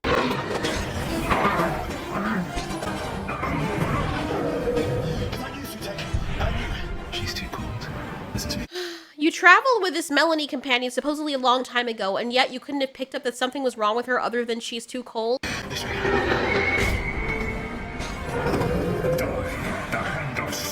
So he blows the whistle, and I shit you not, this activates the other TARDIS somehow, because that's a thing now. Remember when I told you that they were going to put their hand in a box and pull out an item and then force it into the story to make sense? Yep, this is the time. Also, remember when I asked you to remember or to recall that the minions could blow dust to bring Sutek's gift of death? Now look at the scene where he tells them to die at the hand of Sutek. And then watch as these idiot minions start walking towards them very slowly to touch them instead of blowing dust at them like they've done with everything else to kill them immediately. Let's not use the most efficient thing you've done to wipe out life on planets. No, let's not do that. Jesus wept.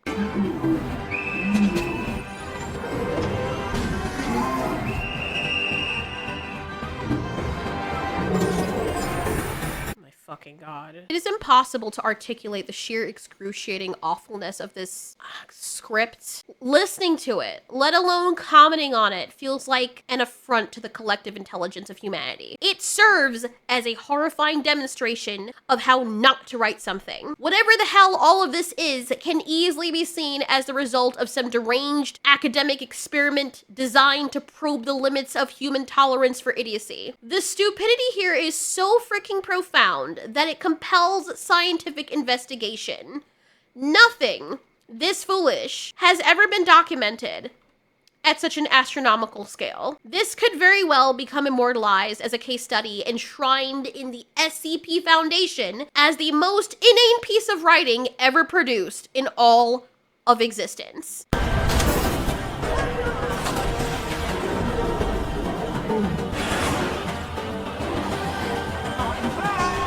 Really, Exactly, bitch. You were never here to begin with. Back where? And somehow throughout all of this, having the TARDIS ripped from underneath him, Sutekh is still unable to move and makes no attempt to claw them, crush them, or do anything to them. Seriously? The Daleks have more action than this thing does. Having been outsmarted once, how does this supposedly big baddie end up being so freaking pitifully weak and useless? He's depicted, leading up to this, as a threat of cosmic, world-destroying, universe-ending proportions, yet he's reduced to being restrained like a pet by the magical plot-armored intelligent rope, and fought not. Just stood there like, oh my god, they're trying to pull me. I can't move! Like, holy shit. Regular dogs that don't like being collared will fight you when you try to leash them. But, you know, not the god of death. Look at these dogs fight. And after she drops the glass, he doesn't even strike her down like any god of death would. And he just lets himself get caught. He doesn't even try. He doesn't even swipe out or do anything. And those things that his minions did not even attempt, you know, like, remember? They didn't even attempt to do the dust blow, which is what they had successfully done to kill a life on the planet. Do they not have the ability to walk fast either? With how urgent it was that Sutekh thought he was going to die, they were moving at a snail's pace because they couldn't walk very quickly towards danger, which was discount Doctor Who and his dumb companion. But they never once imagined, you know, that, I mean, it would behoove them to use their long-range attack, which was filling the room with dust that would immediately kill whatever it touched on impact. This is what this person is working with. I could believe that an AI took what was there and like wrote the rest of the script or the majority of it, and Russell probably wasn't even in the room. He was probably getting his back blown out while the computer just mopped up something, and then at the end the computer showed him what it did. Then Russell decided to not even take a peek because he was in the middle of his ecstasy, probably with a discount doctor himself, and he was like, oh, fuck it all, and went back to what he was doing in his bed of velvet, and then just pressed send. And nobody thought to question it, because why would they? He's a showrunner and the writer of this, and this is what came out, and everyone just went with it because who the hell cares? Everyone there was high, everyone working there is undead, and the BBC does not care about what it puts out any longer. And ironically, Russell T Davies only seems to care about BBC rather than making a substantial script for the BBC to save what's left of the reputation he no longer has. Stupid ass face.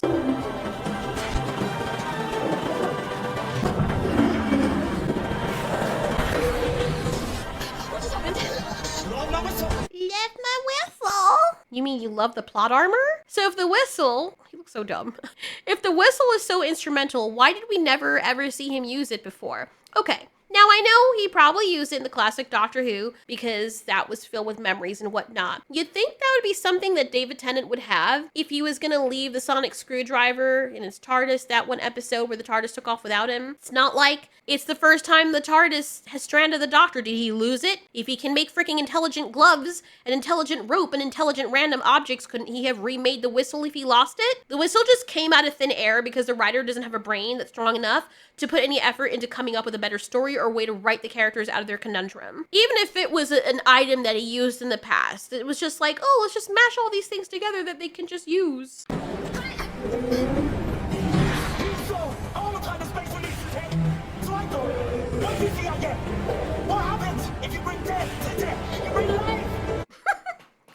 Pretty sure that's not how death works. Pretty sure that if death is brought to death, it's still dead. Imagine if someone knocked down a sandcastle. Just bringing that person back to look at the pile of sand won't magically rebuild the castle. The damage has already been done. Or if you have a crocodile, right? Those things that they do the death roll thing, and you're like, all right, you just bring twisting flesh of destruction. Let's bring you back to the twisted flesh, and then you'll magically make a human being again.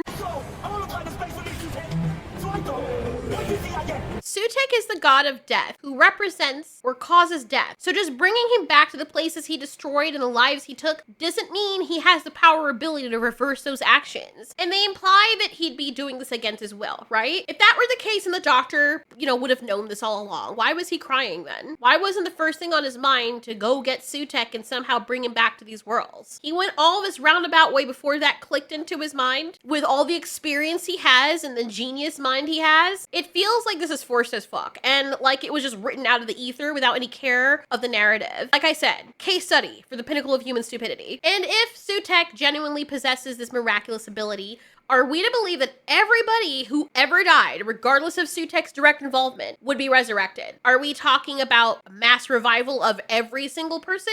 Every extinct civilization? Would the dinosaurs come back to life? You know how many lives you could save knowing that this thing has this kind of power? It's frustratingly vague and it leaves so many plot holes.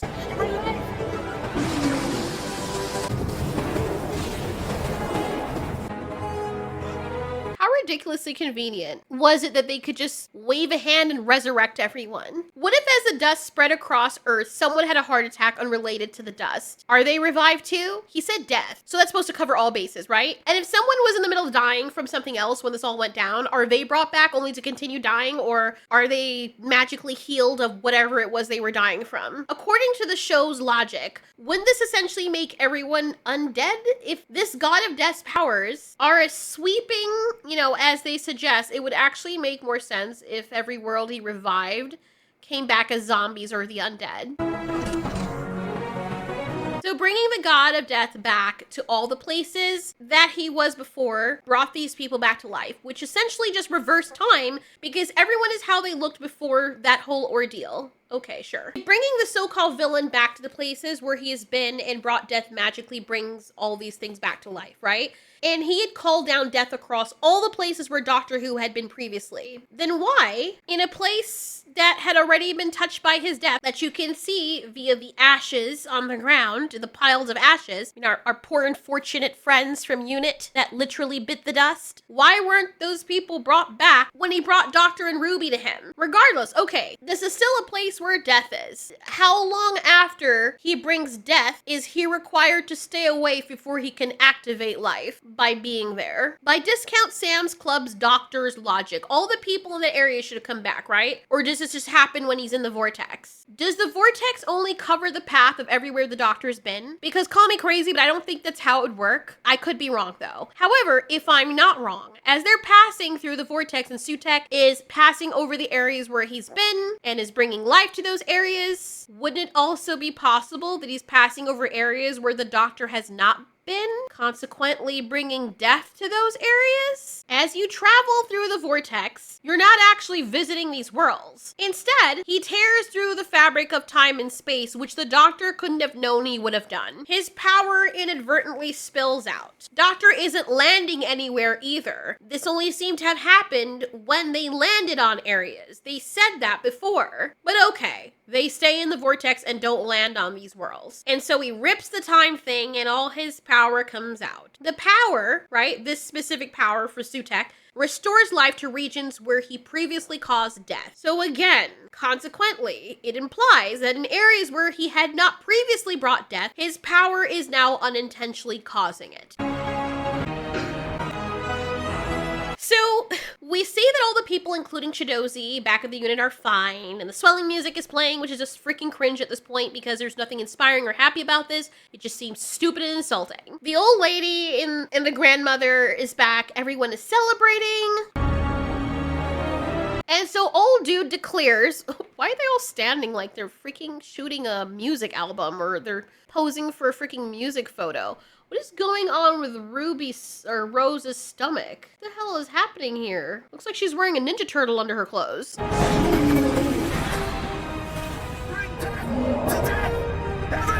So old dude declared, bring death to death everywhere. This further underscores that he is spreading the influence of the god of death everywhere, universally, across all of the universe. The deadbeat doctor didn't limit his statement to I'm bringing death to death, full stop, or to places specifically only affected by the god of death. Instead, he's extending it everywhere, which is what he said. This means he's also terminating life in areas previously untouched by the god of death.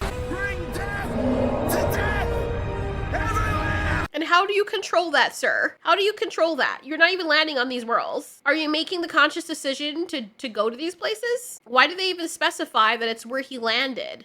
Leave that, hold that, and that. What's happening? Life, Ruby, life. I mean, that cake though. You're bringing to the whole universe, life to the whole universe, but you're also killing a lot of it. You haven't traveled every single area, so that means if you're bringing this thing through the vortex that connects the entire universe, because it shoots across space and time, you're possibly killing whole planets and worlds. Does he care? No, because he's not that type of doctor. Does the writer care? Definitely not. Life! We bring life to the whole created universe! What is Takela Fox? So these are specifically all the planets and worlds that he visited. What about the ones where he didn't? So why do you keep saying the whole universe then? So it turns out the woman who had lost her baby is fine, whoever the hell she was. Then the doctor kisses Ruby. Then he does that serious walk. It just makes me laugh because I cannot take him seriously. He looks so ridiculous. You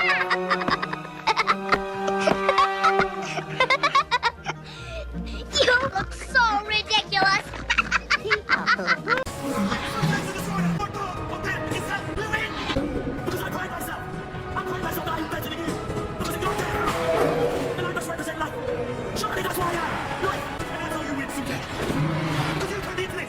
I'm the one that brings death.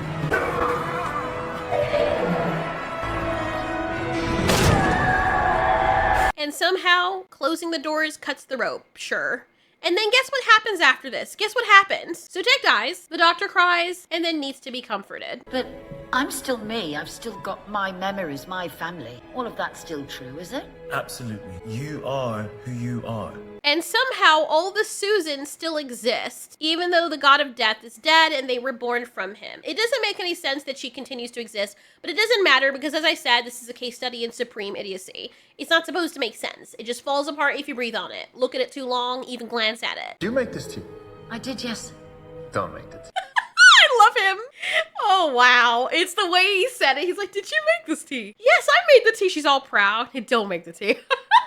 I love him. He looks like a Jon Snow version of Nigel Thornberry. Did you make this tea? I did, yes. Don't make it. Oh my god, I haven't had pizza in a long time. It looks so... I mean, not the way he's eating it, but the thing itself looks delicious. Why do I feel for pizza all of a sudden? To say thank you, Doctor. You will know. I mean... He's also killed a lot of people, though, and he's caused a lot of this because he was stupid. Technically, Ruby is the one who kind of saved everyone. Nobody gave her any credit whatsoever, because remember, this doctor can never do anything on his own. And then here's a moment that everyone's been waiting for.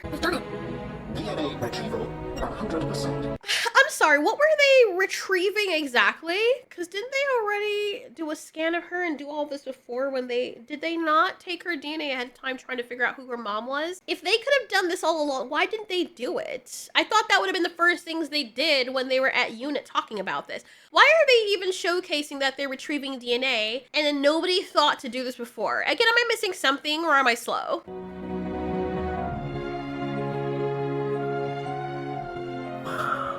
My mother. No, mate. I know you're all scratching your head wondering what's the punchline, right? Yep, big joke's on you. This is the punchline, and it's that there is no punchline. All the mystery and enigma that surrounded Ruby's mom and her being a legend turned out to be a whole ball of nothing. Y'all got played. Benjamin Garnett, 15 at the time. Louise moved to Coventry at the age of 18. Did well, got a degree. She's a nurse. That's what I don't understand. She's so ordinary. She's wonderful. No, she's wonderful. And she's ordinary, but I love her for that. How did she stay invisible from a god? She defeated Sutek. She was important. Because we think she's important. It's how everything happens. Every war, every religion, every love story. We invest things with significance. So while the whole of creation was turning around her, it made her sheer existence more powerful than Time Lords and gods. Oh my god, cope harder. You could not cope harder than if you were getting melted by xenomorph acid blood and telling everyone that you just need some Benadryl to feel better. Look at how many people across the Earth and universe were important because people thought they were important. And yet this one person is what did it? Really? We're supposed to accept that Ruby made it snow and all these powers she had were just because she thought her mom was important? Fuck all them other orphans though, right? And all those other people that think a bunch of things and people are important. You know, you have all those celebrities and whatnot. People thought they were important. Right? Disappointed doesn't even begin to cover my reaction. In my mind, I could see scientists all marveling as they study Russell T Davies with his head open, which is probably its normal state of existence, and furiously jotting down notes on their tablets in amazement at this script. They scratch their heads, right? And they start summoning all their peers to witness and jointly decipher it because the sheer magnitude of the stupidity is a novel discovery in science. It's inexplicable and it reaches godly levels of incompetence. And all the best minds in science and physics cannot for the life of them figure it out. That's the real mystery here. The real legend is how when the fat manatee is someone this bad at writing. The most important person in the universe was the most ordinary. A scared little girl, making our baby safe. But she pointed. She did. She pointed at you, Doctor. She wasn't pointing at me. Oh, here we go. What was she pointing at?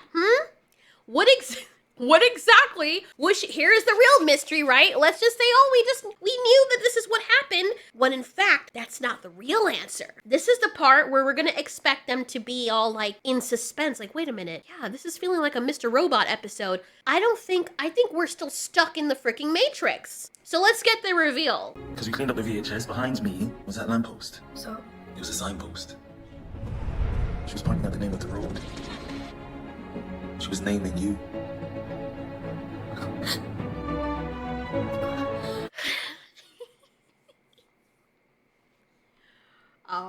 So they already did all of this, but just conveniently at the end, this one little tiny detail just happens to manifest, explain why the woman was pointing, as though what's his freaking face, who wrote this, or X-righted it, whatever you want to call it, conveniently forgot about the pointing, and he was like at the last minute, shit, I didn't explain that. Yeah, I kind of wrote myself into a hole there like I did with this entire series.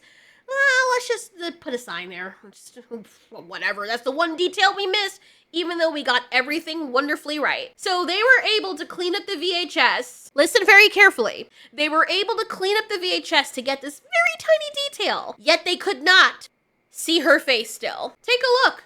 If they were able to clean up the VHS so much that they were able to see that, why couldn't they see her freaking face? Nobody else is asking that question? No? Really? She was naming you. Oh my god. Are we serious right now? Sorry, but if you give up your child, you forfeit the right to name her. How did anyone even piece that together? And her crying just makes me want to slap everyone in that room. The way she turned around and pointed could have meant anything. It feels like they just threw that in for the sake of it. What a dumb conclusion. What a convoluted and ridiculously superficial way to wrap up a mystery. This is so insulting to your audience. This is worth, okay, I'm not gonna say it's worth, well, no, is it? No, it is worse. It's worse than the Game of Thrones ending. I was always called Ruby because social workers chose it with paramedics or whatever, but no, it's... No, you dumb bitch. Hey! Sorry, I love you, Ruby, but fuck. It wasn't her. It was the people who found you and decided to call you that. Good lord. You're really not doing any favors for the dumb blonde stereotype. Heaven's puss. I love Ruby, but Lord have mercy, she might be the stupidest companion I've ever seen. And that's saying something, because I could not stand Rose. And Rose was pretty stupid too. My own mother chose it. My name is Ruby. Oh my fucking god. They're all so fucking dumb. They need to get dunked in some salt water and left there for a while. They need those freaking fish to climb up their urethra. The ones that are in the river that climb up people's pee holes because they smell urine in the water. I would be so mortally embarrassed if I were a part of this production and my face was in it. I'd want to go away for a very long time and quit acting. I would want them, even if my face didn't appear on screen, for them to take away the credit in the credits. Even if I was just a freaking gaffer, I would want them to erase my name off of that. I'd be like, you know what? It's okay. You don't need to give me credit. I'm good. She's got a flat, she's got a fellow named Mike. She goes to Spain in 3 weeks. So the doctor is telling her mom goes to Spain in 3 weeks and all this stuff, and the woman is having her freaking coffee. The doctor makes a valid point. He says that she'd had over 7,000 days to find Ruby and chose not to. Ruby counters that, yeah, but I found her. But the doctor corrects her, noting that it was the aid of a time machine, which isn't entirely true. You didn't need a time machine to find her, but sure, go off. He argues that the mother made her choices and suggests that Ruby should leave the woman alone, which I kind of agree with. She knew how old Ruby would be now and had all this time to find her but chose not to. She didn't even bother to check if Ruby was okay or try to support her financially or find out if she was doing well for herself. She didn't even know nor cared who adopted Ruby because she didn't care. You see how awkward it is now? You know, approaching this woman to say, yeah, you left me in the freezing cold on the steps of a church one day. I get that Ruby's curious, but Lord have mercy, that's so uncomfortable. And I don't know why the doctor's acting so surprised when Ruby runs off because, I mean, you brought Ruby there to begin with. You must have known that if she was there, she'd want to see her mom. You saw the way she behaved. This is your first time dealing with people?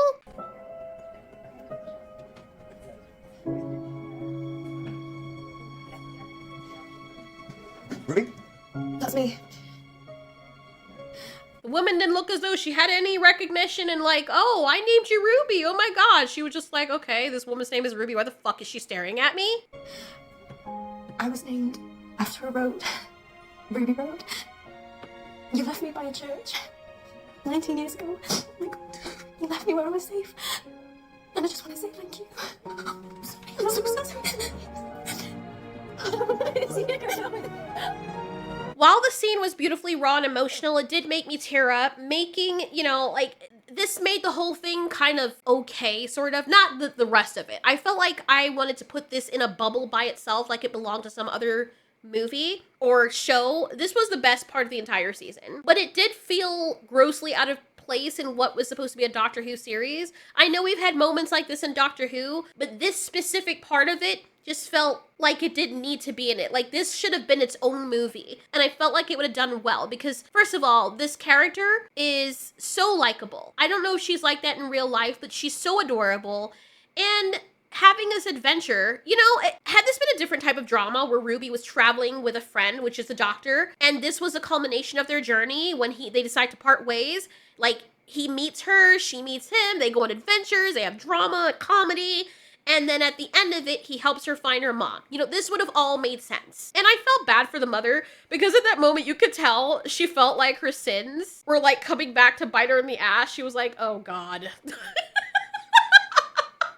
Such a phenomenal actress, this woman. I don't know who she is. The person who played Ruby's mom. Phenomenal actress. Phenomenal. It felt like this was really happening. You could see the discomfort on her face. First of all, she's looking at her the way that any person would look at someone who's just staring at them. It's like, the fuck are you looking at, bro? Are you good? She does this so freaking well, right? Then Ruby starts talking and she's like, yeah, I was named after a road called Ruby Road. And she's like, oh Lord, have mercy. You could just see her heart drop. Like, it didn't look like she was happy to see Ruby. She's like, oh God, she found me and now she's gonna condemn me and say I'm a bad person. And I always knew I was because I always felt guilt over that, but I didn't really want a kid, so I'm happy with my life. And she's like, she left me in the snow and she's like, no, God, please, no. It's not funny. It's a sweet scene, you know, but it's like, you still love your mom.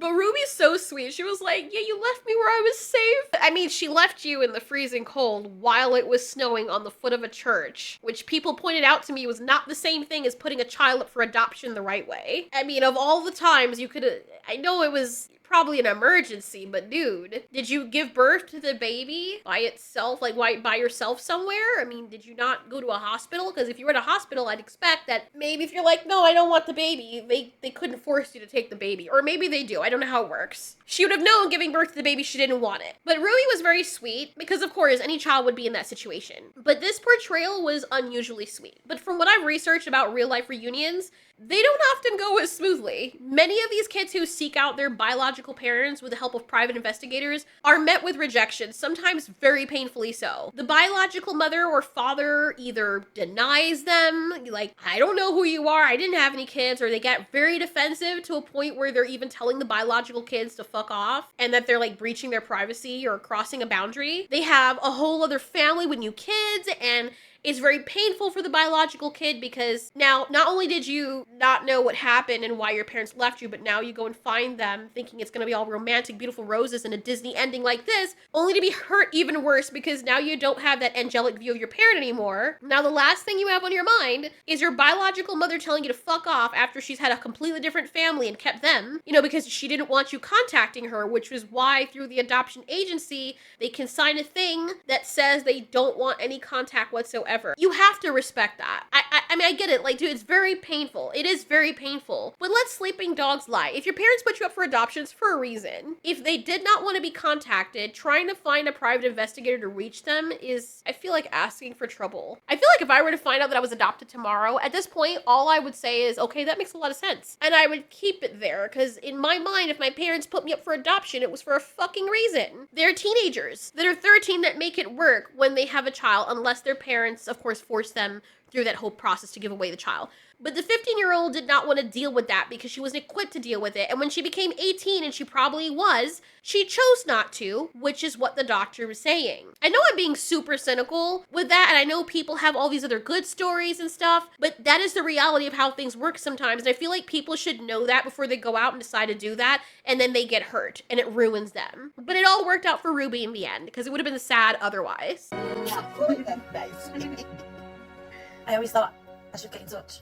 Every Christmas I thought, right, this is the year. Every Christmas I thought, what if she hates me? Yeah, you never did, though. You always thought about reaching out to her. You never did. It was all about you, and I think that she was just doing that now because Ruby found her. But you conveniently, you know, you're doing well for yourself, but never thought about sending money or trying to initiate contact through some other means of, like, talking to Ruby's mom, searching the database. Nope. Going back to the church? Nah. You know what that means, folks? It means she never had any real intention of reaching out to Ruby. Merely thinking about it without taking action, especially when you're in a position to do so, and Ruby's now an adult, shows a lack of genuine intent. It suggests that she was content with her life without Ruby in it. This was just a superficial and evasive way for the mom to justify why she never searched for Ruby and to, like, quell the audience so they don't feel bad. And to top it all off, it was supposedly so difficult to find this woman that the doctor claimed they needed a freaking time machine, which I already explained was not actually necessary.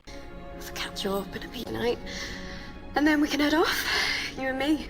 So Ruby goes to tell the doctor goodbye because, you know, we all know what's happening and she wants to find her dad and she invites him to come along. The dad didn't know, by the way, that this mother had this kid, you know, because he was young too. And now she would, oh God, imagine this guy is like, all right, you know, the condom broke and he didn't realize it broke and the girl kept from him and she broke up with him. He moves on, they don't work out, he has a wife and kids, and then here comes this random woman. By the way, you're my dad. And his wife and kids are like, the fuck? Like, oh my God. I could never do that to someone. I'm sorry. Like, if I find out I'm adopted tomorrow and I ask my parents, or I take the DNA thing and I'm like, yeah, these are not my real parents.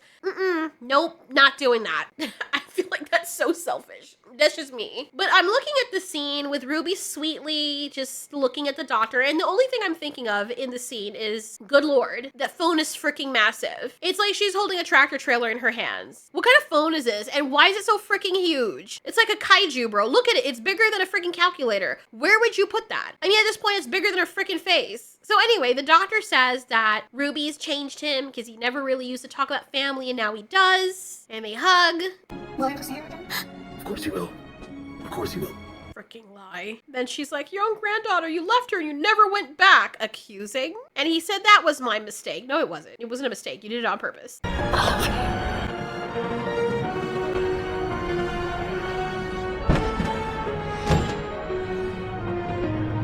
Bruh, you could have said you loved her back. Unless you don't, which you've proven you don't, because when it comes to her being in danger, you don't really seem to give a damn. Ruby was honestly too good for this doctor. I'm glad she's focusing on her family, and she deserves better than this doctor. Anyway, everything's great now, and the mother is like, fuck my life, this is not what I wanted to do. But everything's sweet. We get a cryptic message from the old lady neighbor that appears to be more than she is, and she's honestly more interesting than the doctor himself. And then this whole series has been, to be honest. This was a freaking catastrophic finale, and one of the worst works of television I have ever seen. With the exception of the touching scene between Ruby and her mom reuniting, this whole thing was a freaking trash fire. And I kept my word, and I watched it all the way through and gave it a full chance. So nobody can tell me, well, you didn't watch the whole thing, which honestly, I shouldn't be required to do if I don't like the first few episodes. But I figured at least we would get something nice at the ending, and it fell apart in such a catastrophic freaking way that I think the real legend is it being the legend of the worst finale in TV history that we've ever seen.